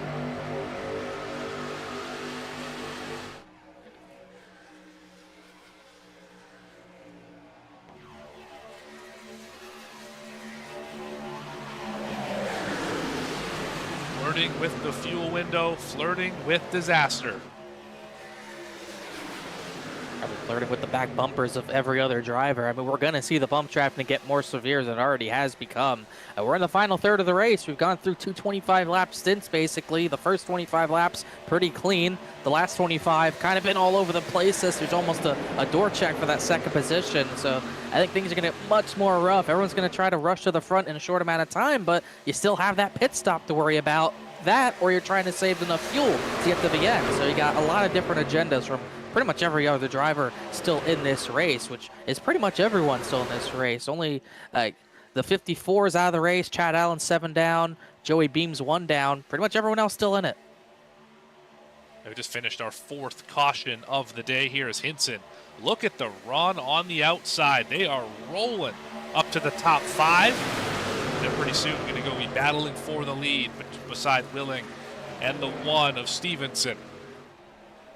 I think one thing that's important to get that third line going, you need the right people. We haven't really seen drivers who have ran at the front all race run the outside of the racetrack, but now it's led by Hinson, pushed by Barnes, the 50 of Zachary King. Oh, there goes Willing around. Oh! There's another and run, Brumley's 17. look out. It's like Seth Heyman got damage.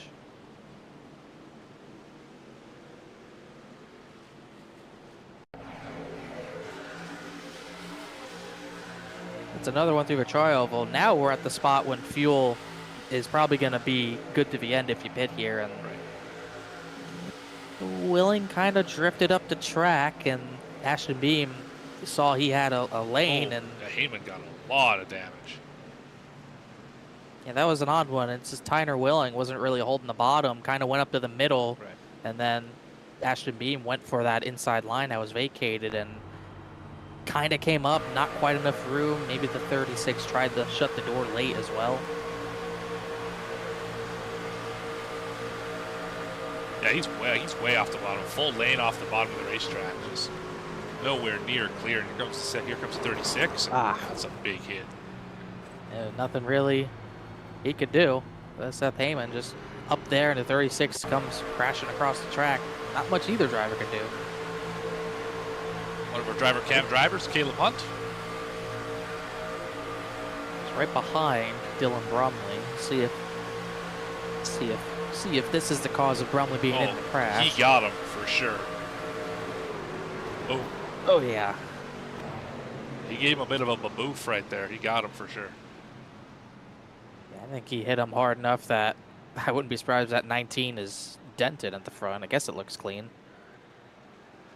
One more look at the 36. Right here, he's already drifting off, and then here he's just, you can see on the dotted lines, he's up. Way off the race, way off the groove, and then I will be called on the 36. Can't really fault the 41 for putting his nose there, because I mean that was an entirely opened lane. No, definitely not. I mean, you gotta take that. Gotta take it basically. I mean, there's nowhere else Ashton Beam could really go besides into the back of him. Yeah, but even then, the 81 would have been behind him. But I mean, you'll see here how much room opens up. It's enough for a full truck width right there, and he goes for it. And then the 36 kind of came down, trying to shut that door again. It's similar to what we saw in the big one, where we had a driver drift off the bottom, and it kind of caused chaos. But you know, that WL line is usually always your best friend. I will say, good on Ashton for not getting caught up and spinning. Yeah. When he got contacted back from the 36 and the 36 spun, that's a good piece of driving there to not make that worse than it was. Definitely was a pretty good piece of driving by a lot of drivers avoiding it. Another one of those crashes that could have been bigger, and majority of the field's going to bring it down the pit lane, because at this point, you should be good to the end on fuel, but not everyone pit. Yeah, Kime stayed out, Zach White stayed out, Zach Davidson, Holston, Nelson. Yeah, it's off pit lane first, then Barnes, Stevenson, Gill, Baldwin, Brock Lewis, then JT McNulty, Sean Merriman. We haven't talked about him a lot tonight. He's going to be top 10 on this strategy. Looks like a lot of drivers maybe trying to bet on some yellows to keep the track position and save the fuel. Yeah, like I said earlier, we're 2 to 3 cautions away from being able to save enough fuel. That was number one of them. Get another couple in the final stages, you might not need to pit. Yeah. Be a little sketchy for green, white checkers, though, if we do end up getting to that point in the race. This is the one reason I would have still pit, is that those green, white checkers, you need fuel for them, because more likely than not, they're going to happen. So you better hope for a lot of yellows if we're staying out on this strategy. Yeah, we've seen things get wild near the end of these races. I think the whole field breathes a sigh of relief once you get the white flag, like every time. Right? I don't know if that's how you feel when you're in the race, but just knowing that you only have 2 2/3 miles left to go, no extra laps, you can just focus straight ahead. I think that to me at least was always a sigh of relief to know that I don't have to re-rack it and do it again. Yeah, because it always comes down to fuel one way or another. It doesn't even matter if you have all the fuel in the world to get to the end. You just somehow, some way, really, because I think everyone's trying to cut it close on fuel, obviously. You get to a point when you may be taking 3.6 on a green flag pit stop. You get to that final green flag pit stop, then you take that small amount. You're deciding in between taking little and taking more for the green-white checkers. You want to win, so you're going to take the least amount of fuel. Can't really bet on the green-white checkers, but you kind of feel like you have to sometimes. And then when that yellow comes out with about 3 to go, puts you in a green-white checker doing extra laps, you're like, oh gosh, should have fueled it up again. And then if you get to a second or third green white checker, then you run out of fuel. So it's really it's tough having to, kind of decide what you want to plan for. You want to plan for regulation or plan for 8 extra laps or something. I've always been on the side of have more fuel at this place because you can make up time in the draft, right? You can pass cars, no, not easily, I wouldn't say, but it doesn't maybe take as good of a car as you would need it like a Las Vegas or Chicagoland or Bristol or whatever the case is. So having a little bit more fuel, being a couple seconds slower in the pit box and being able to work your way through the field is easier here than at those tracks I just mentioned. So I was always on the more conservative side and put more fuel in the tank. If we get green white checkers, we're going to be in great shape. We just got to drive our tails off to get to that point and have a shot at it. Yeah, definitely at this track, you can use a draft to get to the front pretty quickly. It's all about those those three lanes on the racetrack, or 4 in this case, not getting clogged up to the point where you can't make a move. That's obviously the risk of taking a little bit more fuel. You might lose some track position under yellow or under green, and especially under green, if you don't have the track position, then at yellow comes and you avoid the wreck, that's great, but you're still not going to have good track position at that point. So that's something drivers are going to have to factor into their strategy till the end of a race. And how hard do you want to drive for track position now? I would think now, we're under 20 to go, it's go time. Yeah, you have to be full systems go here, and that's where you start to see a lot of cautions pile on top of each other, because you have drivers, like we talked about the very front of the show, who have not even sniffed the front of the field yet today, haven't been in the top 10 for any amount of laps, trying to go and hit the go button. You're going to get to a point where you start getting into drivers you haven't seen all day, and they don't know what you can do, you don't know what they do, and now you're just trying to figure it out, but on the fly, and it makes it very difficult in these racetracks to be able to, or these packs to, race competently with each other when you don't know what anyone's going to do. And there's plenty of new drivers at the front. Reggie Kime, he's kind of learning. Zach White's up there in the field. Zach Davidson, really haven't talked about him a lot either. And Brad Nelson, he's in about the top 10 or so as well. Gary Baldwin Jr. as well. Isaac Brock's back up at the front. We got a lot of new faces in some new places. One of those drivers who's not a new face, it's Gavin Hinson. Leading the outside. He will lead at the line. The 9 did not go. A little bit of an interesting one, Kime, was the control truck there for sure. It looked like maybe Hinson jumped a little early. We'll see if that gets reviewed, but Hinson's got the lead. Might also be the 9 was in the wrong gear. That truck just really didn't go well. Yeah, he's going to lose 2, 3, maybe 4 positions. Middle line's got the advantage. Barnes, Stevenson, Davidson, all going to get clear of that bottom line. Might even bring Stephen Gill with them. So that's going to be 5 trucks on the top side getting clear to the bottom, but only the front 4 will be able to get down. Stephen Gill tried to, but couldn't make it work. He didn't quite get enough momentum. Gill's got his teammate, Dustin Lewis, on the tailgate. Probably get a good shove here. Maybe work around White. And that's a curious. I don't know what happened to the 9. That truck just did not go. And he lost a lot of time. Yeah, just didn't really look natural, like maybe he was in the wrong gear, possibly. But on replay, sometimes replays glitch. It didn't sound like he was in the right gear. It just maybe 39 just had a little bit better of a time shifting through the gears or something like that. It almost looked to me that he did maybe go a touch early, but then the 9 reacted to the point where Hinson probably wouldn't get a penalty for that. It's not getting reviewed, so all clear seemingly. Kime's still up there in the top 5. Got a big push from Stephen Gill down the back straightaway. King goes to the top side. He's got Curl behind him. And they are almost blocking up here. I saw the 9 put a pretty aggressive move on Gill to the middle lane. We'll slow him down for a moment. Maybe they can get it wound back up.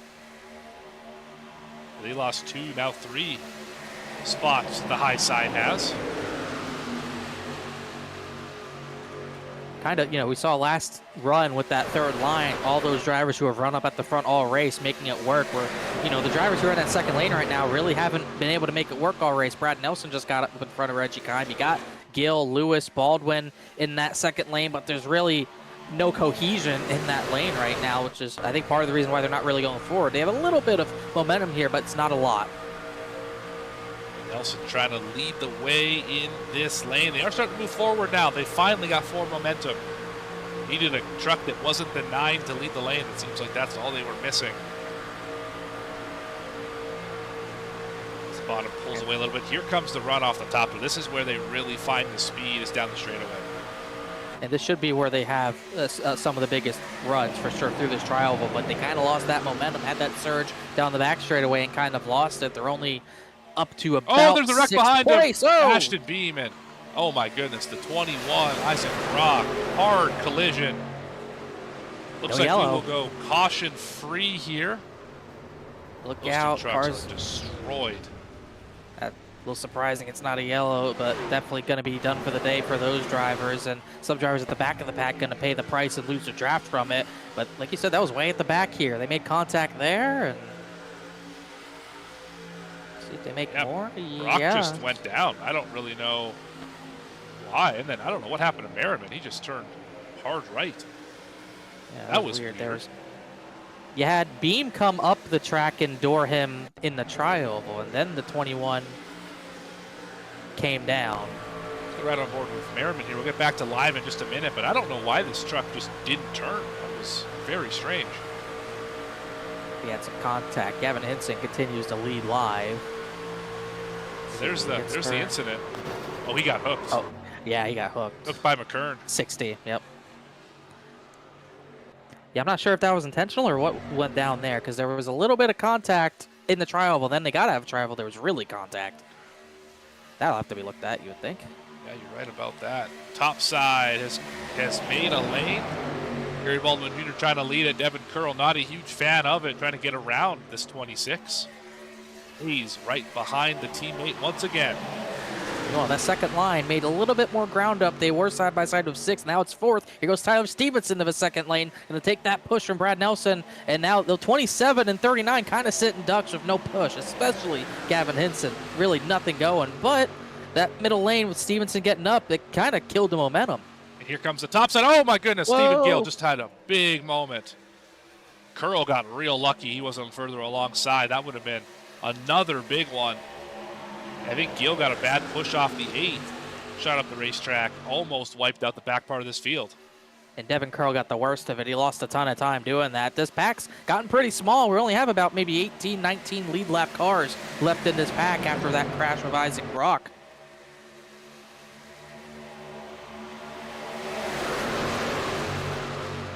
The last car in this group, I believe, is River Hayes. Chad Allen, of course, many laps down, 7 of them. He's tagging along to the group, although not racing for position. River Hayes, the last one, 4 spots in the 82. He's running in 19th position.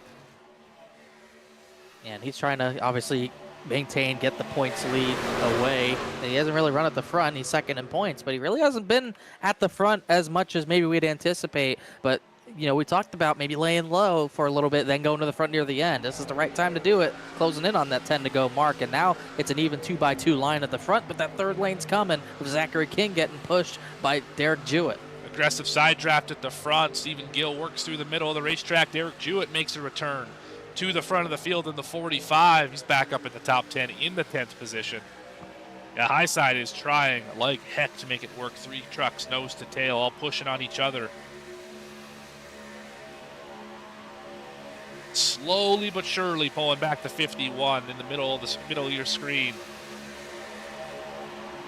It's just so tough to get that third lane going and, you know, methodically making it work. You kind of just have to jam 3 or 4 trucks in a nicely knit kind of outside line, but it's a little bit more spread out on that third lane right now. But side draft by King especially just so important to have to pull that second lane back and get that momentum down the back, and they've got some now. Big block from the 33, Brad Nelson. Here comes the 1 truck up the block. Oh, Nelson back to the middle, elevator move. That's going to put Stevenson in a bad spot.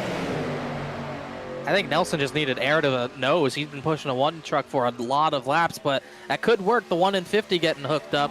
The 1 of Stevenson, then the 50, Zachary King, kind of in line with each other now. But that momentum, once again, once that 1 driver kind of blocks a line, kind of stunts the momentum for half a lap. It didn't really work out last time the 2 1 trucks were nose to tail, but we'll see if it's a little bit better this go around.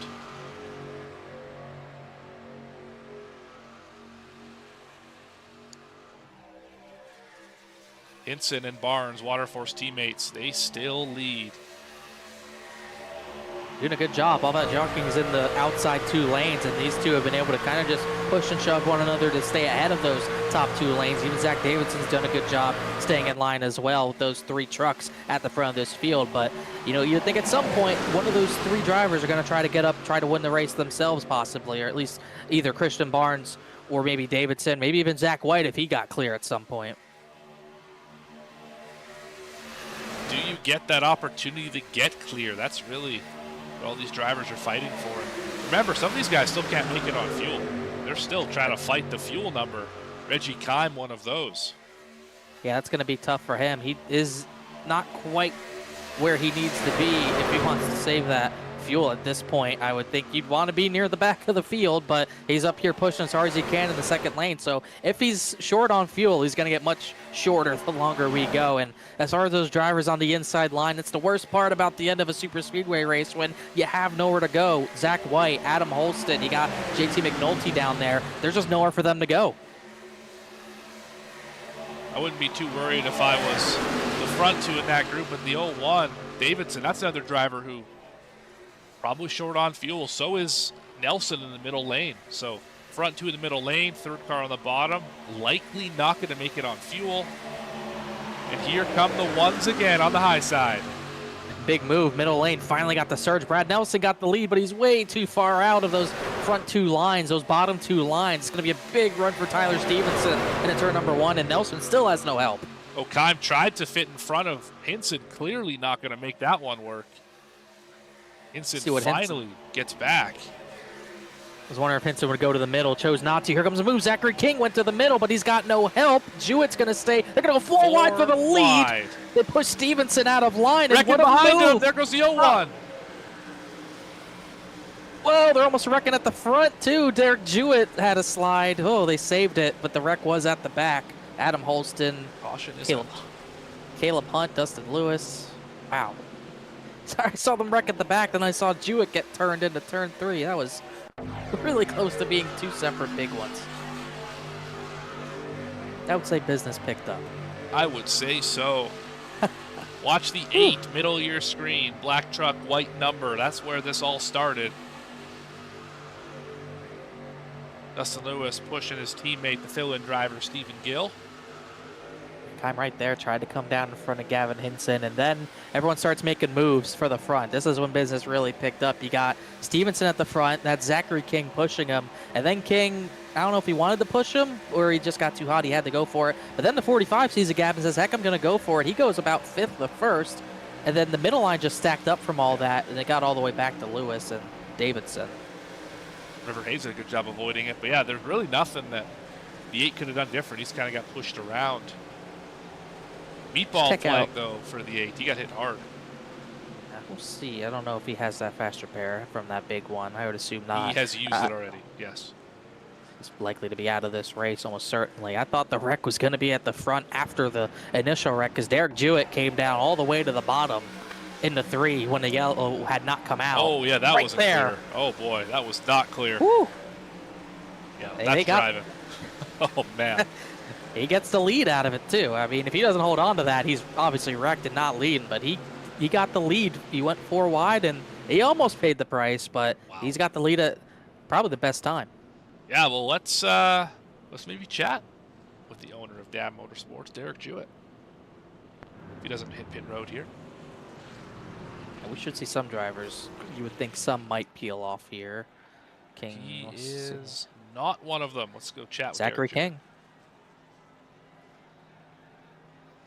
Derek Jewett, Morgan and Connor up in the booth. You got a copy? I do. Well, that was quite a maneuver you just pulled down to turn number 3. Big old slide up on the racetrack. Got the lead anyway. We have a dash to the end of this one. What's it going to take to go out here and win at Talladega? I have no idea. I hate super speedway racing, Morgan. I really do. I feel like I'm having a heart attack. But you know, we're gonna try to work with Brad, work with our teammates at Dam Motorsports, and hopefully we can talk to you at the end. I'm sorry that this interview has been really crappy. I'm just like calming down from that maneuver. We're sorry too. when you when you get sideways like that in front of the field, is it just instinct, or is there something you're thinking sliding through the grass? How are you going to save this truck? To be honest with you, I was all gas, no brakes, if you know what I mean. And my spotter, Beckett, told me I was clear all the way to the bottom. So he was wrong. Yeah, he was wrong. Yeah. But yeah, I mean, it was very, very exciting. Not really. But exciting. hopefully we can, maybe for you guys. But yeah, that was very, very nerve-wracking. So I think I'm more nervous than I have ever been in a race right now. All right. Well, while we got you up here, anyone you want to preemptively thank or shout out for at least having a shot at it with about 5 laps to go here? I want to thank you guys for always putting on a great show. Everybody says another company over you guys, but V-Speed on top, as always. Shout out to Caleb Hunt. But, Non-Typical Designs, Colton Loomis, CHGO, Beast Unleashed, Nothing More, K9 for Warriors, Emmett Box, everybody else that I miss, I'm sorry. I got to make a decision on if I'm going top or bottom. All right, good luck the rest of the way, Derek. Thank you. Love you guys. That is Derek Jewett, current leader here with about 6 laps to go. He's pumped up. He is very pumped up. The heart rate, I could guarantee it seemed like it went up for sure after that pretty much near death when it comes to iRacing standards. And I was surprised more people maybe didn't pit for tires at the back. Zachary King, I was kind of surprised to see him pit. We didn't really note it, but he pit from second. He got all the way up to the front, had a little damage, but he had that anyways. But he ended up pitting from near the front of the field, take some tires. So we'll see how that works out for him. Yeah, that's a bold strategy with only 5 to go, that you're going to be going to the back and trying to fight your way through it. Maybe the hope is that if you had damage, you can get it repaired, like you said, that maybe if there's an accident you're involved in, you have a little bit less damage to fix. I don't really know. Because, again, the truck was clearly fast enough running up in the top 2. I just don't know why you do that. I think Stephen Gill with a choose line violation as he's fallen back here in the 51. Choose violation for the 51. I believe the 41 also got one, even though he was pretty much at the back anyways. But, yeah, I mean, I wouldn't think he was short on fuel. He was one of the drivers who pit on the previous yellow, I believe. So, talking about tires not matter, maybe they matter enough to him. And, if there's anyone who can get to the front in 5 laps, it's probably Zachary King. He's been the aggressor today for sure. We've seen him in the high side at least 3 times tonight, rolling and getting that line going. So, does he have any friends back there? I think that's going to be the question. Davidson is around him. They seem to race together fairly often. River Hayes is not too far in front. Holston's back there as well. And Stephen Gill. There's some drivers back here that they could make it happen if they really needed to get to the front. And, the issue it's gonna clog up real quick. I mean, there's still a lot of trucks in this race that can win this race. I mean, you're gonna see drivers try to get that 3rd lane going as quick as possible, and that's when those guys at the back trying to get to the front in a hurry are gonna run into trouble. That's when we might see that 4th lane come into play. But if someone forces it, it's not gonna go well as Jewett restarts from the top side here. Into the restart zone, hopefully for the final time tonight. Green flags are waving. Derek Jewett's on the pedal. So is Brad Nelson. Will this settle it? You got a little far out there in front of Tyler Stevenson. They still clear the inside, but they really got to get hooked up. And Nelson got a way out in front of time as well. Hinson, he's clear to the bottom. They're not going to go down, though. Here goes a big run from Christian Barnes. He's going to stay in line. There they go to the bottom. Here goes Hinson and Barnes. You know they're going to work together. I think they had to avoid wrecking the 1, and the 1's not going to have any space. Jewett's going to go cover that hole. Yeah, I think Jewett and Stevenson made a mistake. I think they should have committed bottom earlier, and now they kind of got separated. Now you got 2 teammates behind the 45 truck. As long as Stevenson can stay up there, but here comes Curl. Curl's going to go to the 3 wide spot. He's got a line coming. He's going to have a push in a little bit from it's River his Hayes. River Hayes. Also got the Ford truck up there. Chad Allen's trying to make some noise, maybe help some drivers win this race. Big block from Stevenson to the top line. It's like the Avengers on the high side of the racetrack. Some of your top drivers in points all coming together when it matters most. Jewett trying to fight on the bottom, going to block all the way to the middle, down to the top side. Hinson got there. Oh, we're certainly in the end game now, and that's just a block you can't make. He tried to push him up 3 lanes of traffic. Big bump from the 33 to the 45, but Hinson's got the lead. Barnes is up the second, but here comes Devin Curl top side. He's got momentum as those two teammates now control the race again. That is exactly where they wanted to get to, was nose to tail on the bottom of the racetrack. Here comes Jewett to the middle. Big moment there. Oh, my goodness. He thought better of it. 3 wide, almost 4 wide. Stevenson's in the middle and going backwards. I think Jewett wanted to get to the middle, but he saw no momentum. Then he decided, oh, nope, I'm going to get back to the bottom. 3 laps to go this time by, and it is all over the place outside the top 10. The one truck fading fast. He sure is. And Stephen Gill trying to lead the high line, but it's kind of merging with the middle lane. Not really working. Back here, Curl and Hayes with the lap truck of Chad Allen trying to play spoiler and give these two a big shove. Top 3, they got pretty far out. One of those 2 lanes gets momentum behind those top 3. You could see a momentum shift and a big swing, big block at some point, but not enough momentum with Curl and Hayes in the middle right now. And that 3rd lane just not quite getting going either. Zachary King's in that 3rd lane trying to go, but they're just not going anywhere. Caleb Hunt moves to the bottom to the middle, trying something. It's not working, but here comes Curl. The momentum finally on the middle lane side. They're going to get alongside the 27. Can they pull him off of the 39? That would be the only way that they can get there. Look at the gap, though, between the 15 and the 82. It's starting to fall apart. Yeah, 2 to go. You see Curl tried to side draft the 27 Allen's back in with the 9. Oh, they're still straight. We might stay green. They're still straight. There they go. There goes the 36. Yeah, back into traffic. No shot. And the caution's out. Save that. No way he was going to save that. Talk about green, white checkers. There we go. And unfortunately, I think the 4 car was a big catalyst in that one.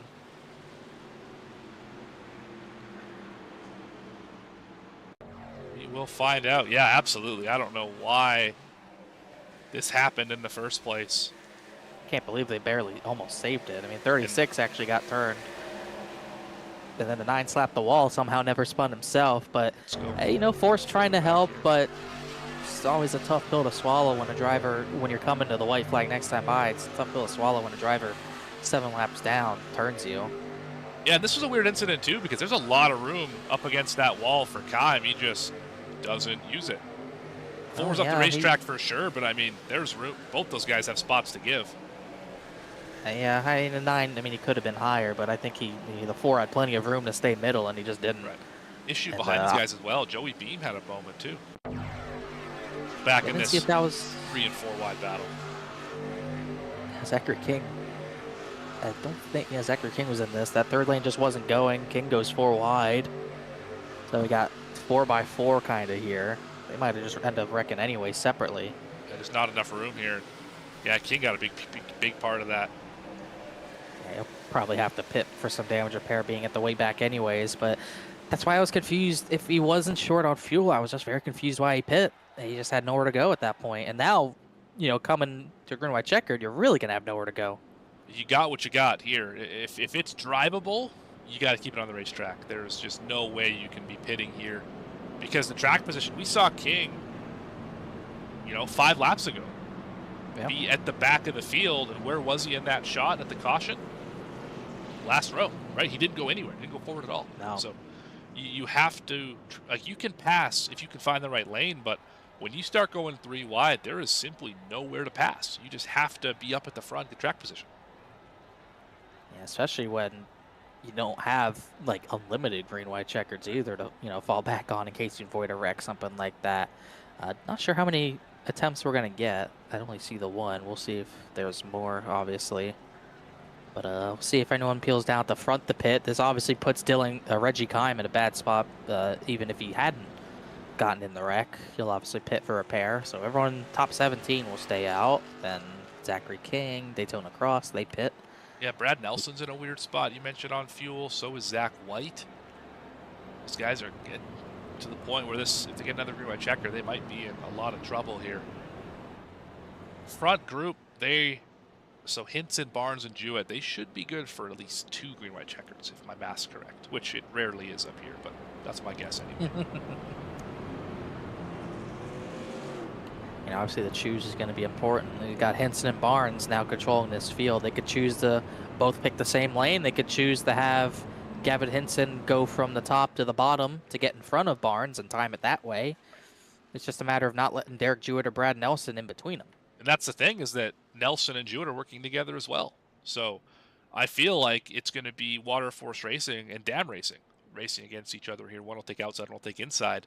And then it's really up to who has Devin Curl, because Devin Curl, I feel like, will be able to influence from the third row about as much as anyone can versus potentially Gary Baldwin Jr., but then where's River Hayes go? And you start working backwards, and you got 3 teams up at the front in the top 7 who could very well determine the outcome of this race.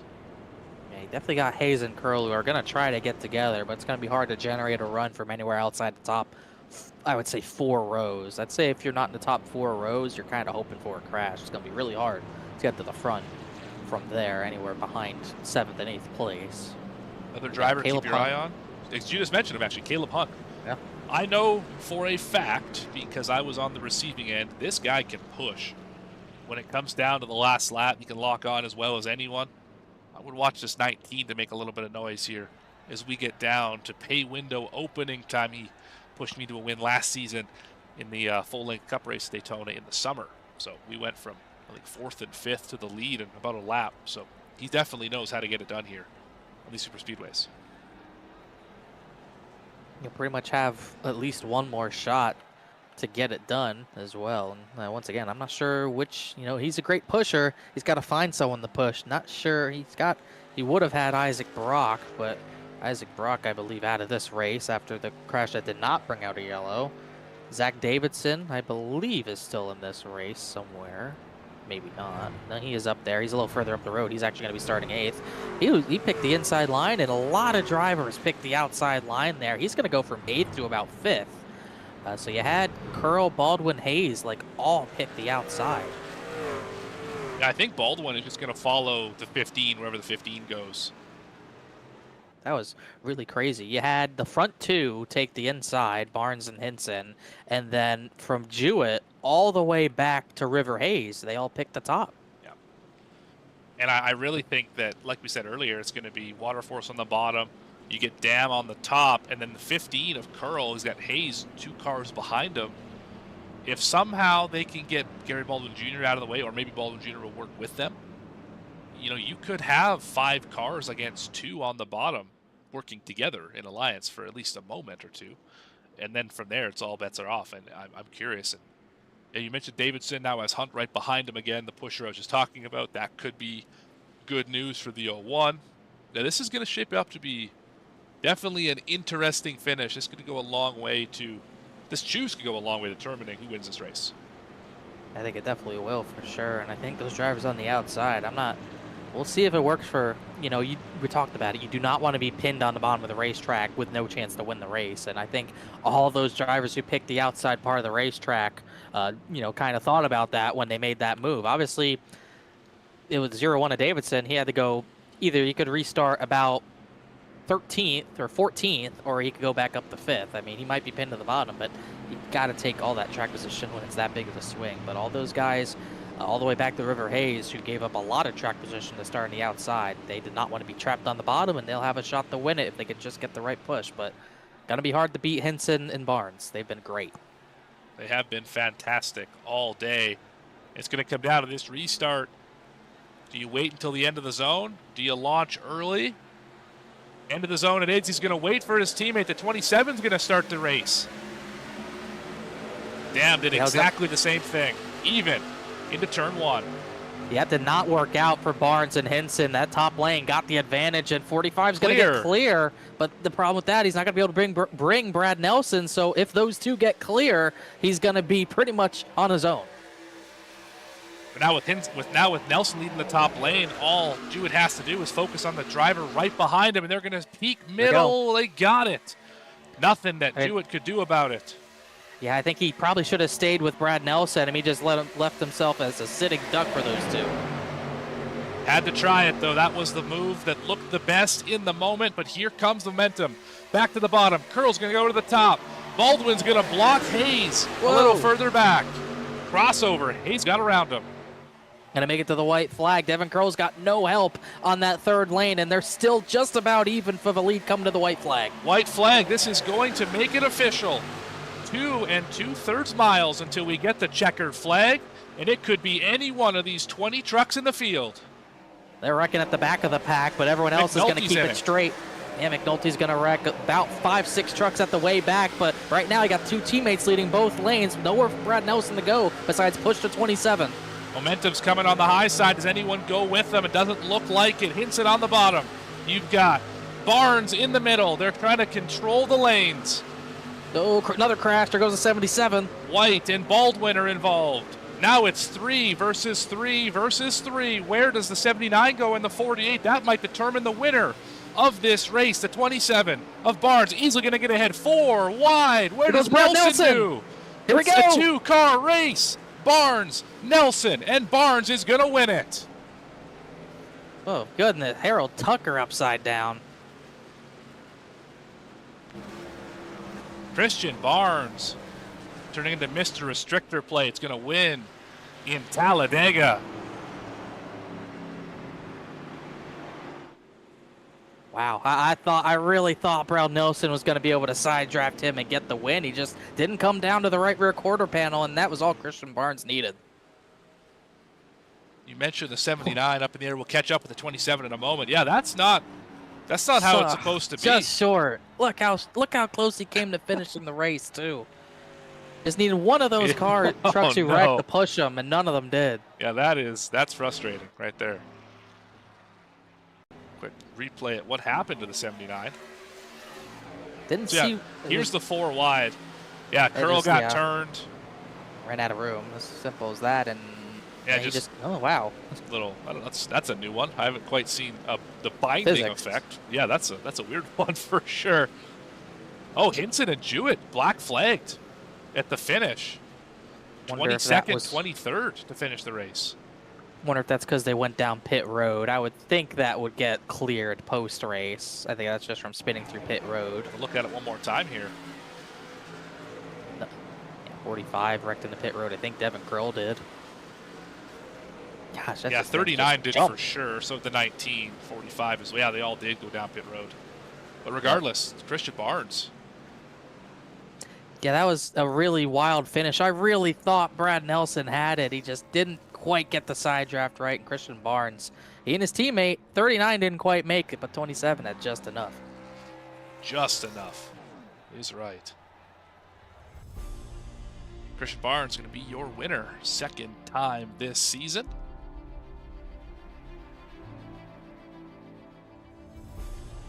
Let's catch those race results. We'll have interviews with your top 3 just after this. That's Barnes, Nelson, and Hayes. Results as they ran. Christian Barnes going to win the race. Brad Nelson in 2nd. River Hayes in the 3rd spot. Stevenson with quite a rebound in the 1. Finishes in 4th. Holston, didn't talk about him much today. He'll round out with the top 5. Davidson in 6th spot. Brumley in 7th. John Ullman will finish 8th. Devin Curl the 9th position. Sean Merriman rounds out our top 10. What a rebound for the 18. Yeah, I was about to say, we didn't really talk about him a lot either. He gets a top 10. Stephen Gill, 11th. Douglas Wysocki in the 12th position after starting 32nd. Craig McKern, 13th. Zach White, 14th. He was in that crash in the turn 3. Still got a top 15. Zachary King got through there to get 15th. I think he'll take that after going to the way back late. Gary Baldwin, 16th. Reggie Kime, 17th. JT McNulty, I believe, was in the turn 2 crash. He finished 18th. Caleb Hunt in the 19th position. And poor Harold Tucker came about 100 feet from finishing on his side, and he couldn't quite make it. He ends up 20th. Can't get much closer than that. Daytona Cross, eventful day, will finish in 21st. Gavin Hinson unofficially 22nd, right in front of Derek Jewett. Of course, they were up in that front group at the line. Joey Beam will finish 24th. Chad Allen, 7 laps down, 25th. Dustin Lewis, DNF in 26th. Tyner Willing, similar story, 27th. Ashton Beam in 28th. Isaac Brock, 29th. And Heyman will finish in 30th in the 30th. And final 2 finishers, you got David Wallace, who wrecked out just about the halfway point, went out of the race 31st, and Jonathan guy Cherry was out in, I believe, really the first caution of the race, one of the first yellows of the race. He was involved, did not get back on track. 32nd for him. Yeah, not the day that either of those drivers were looking for. Well, let's get down, interview our top 3, starting off with River Hayes.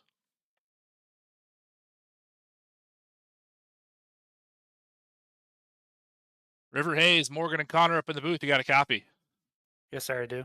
Eventful day for you. We didn't really talk about this 82 truck much at all until we got down to the last 5 or so laps.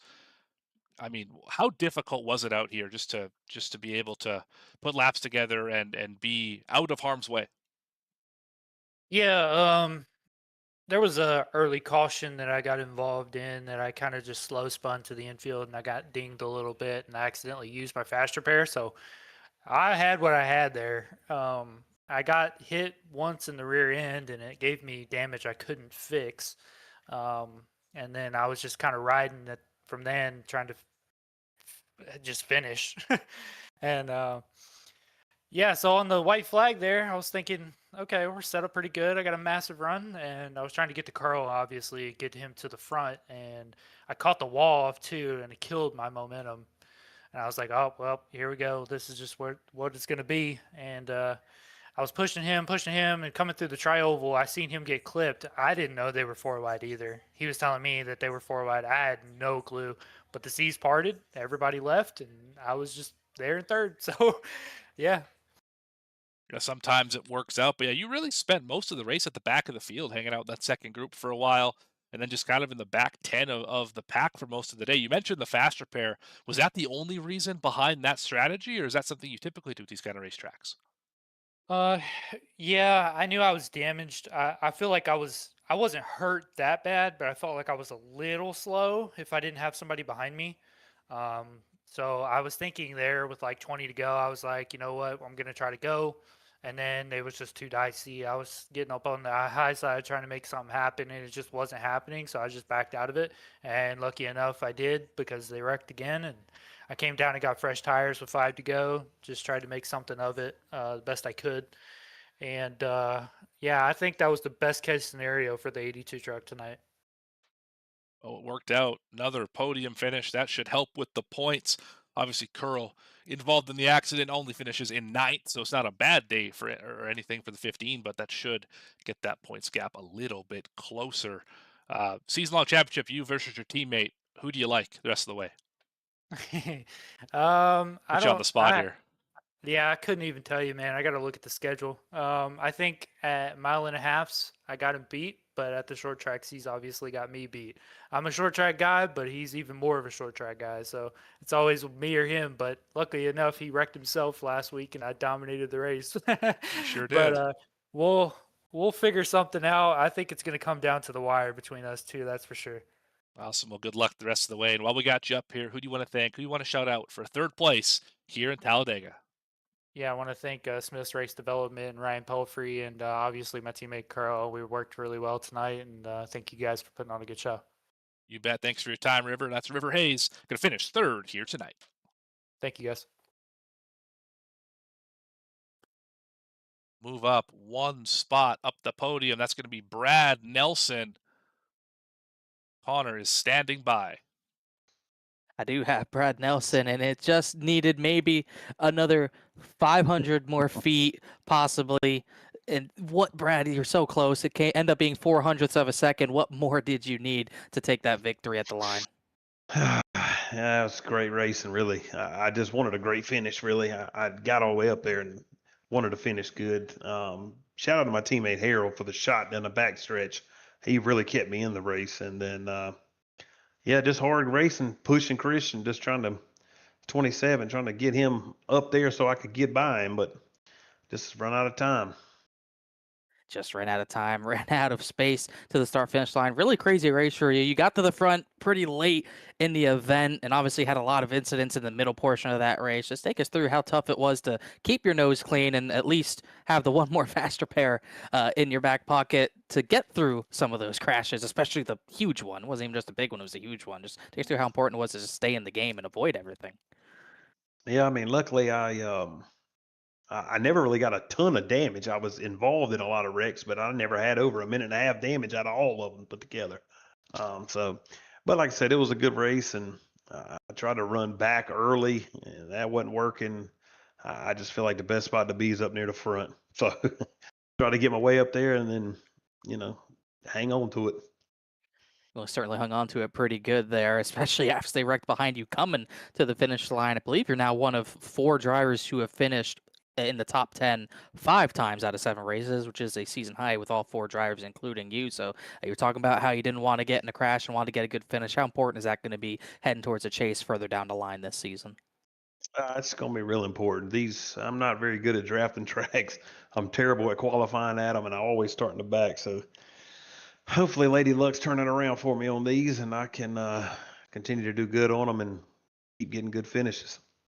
Well, you did a great job tonight, Brad. So great job on the P2, second top 5 of the season. Thanks for talking to us. Anyone you want to thank or shout out? Yeah, I want to shout out Caswell Glass, Tough as Nails Racing, my teammate Harold.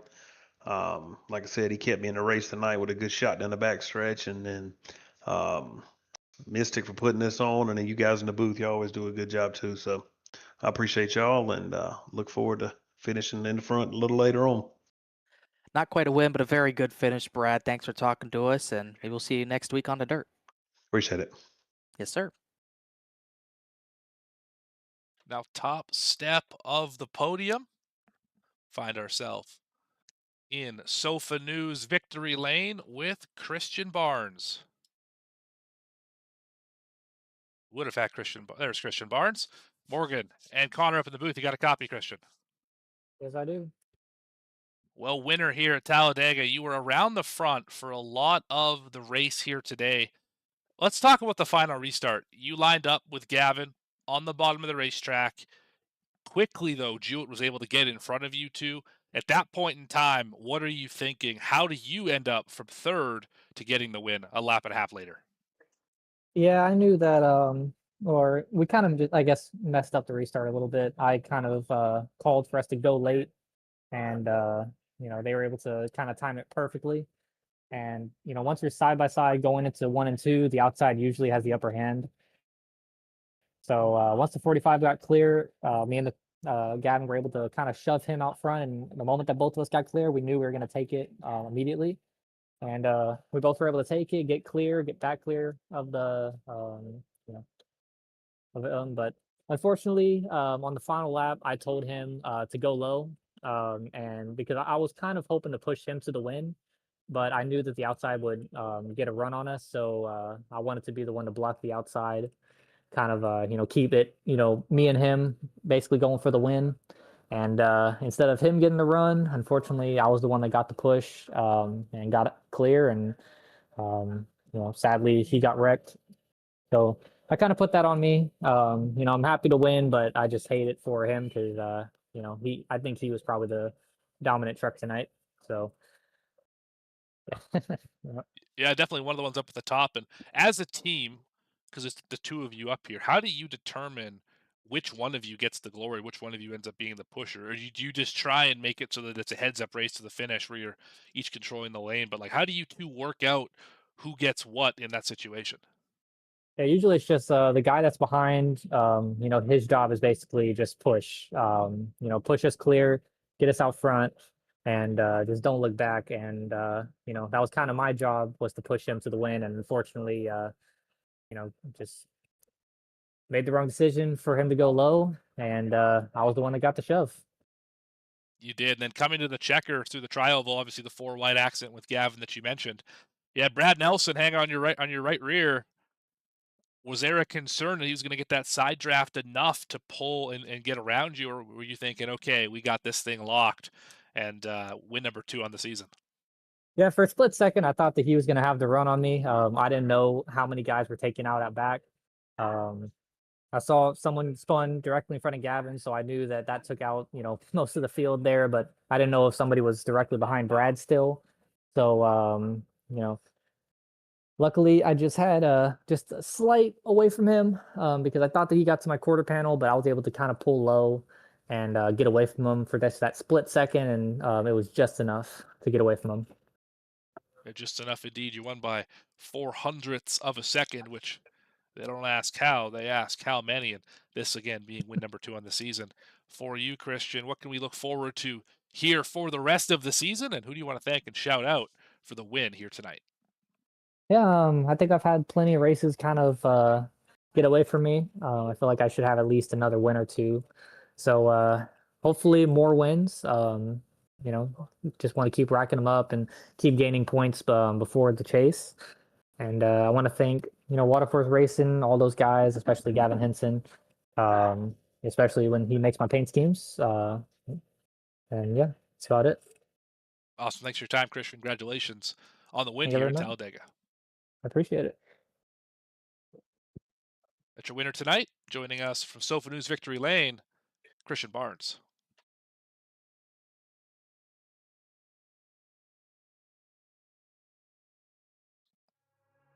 Well, Connor, this was an exciting race throughout, all the way from lap 1 to the finale here at lap number 79. What are your takeaways, your final thoughts from Talladega here for the KD 200? Well, clearly in this series, in the truck series, Christian Barnes and his team, they have the super speedways figured out. He won Daytona and he just won Talladega. He's obviously going to have a few more chances maybe later in the season to get another win, maybe sweep Talladega, but that's all the way at the end of September. We saw a lot of jockeying. We didn't see that third lane as dominant as maybe we would see at Daytona, but we definitely saw drivers who were good were able to stay at the front. Barnes, River Hayes got to the front at the end.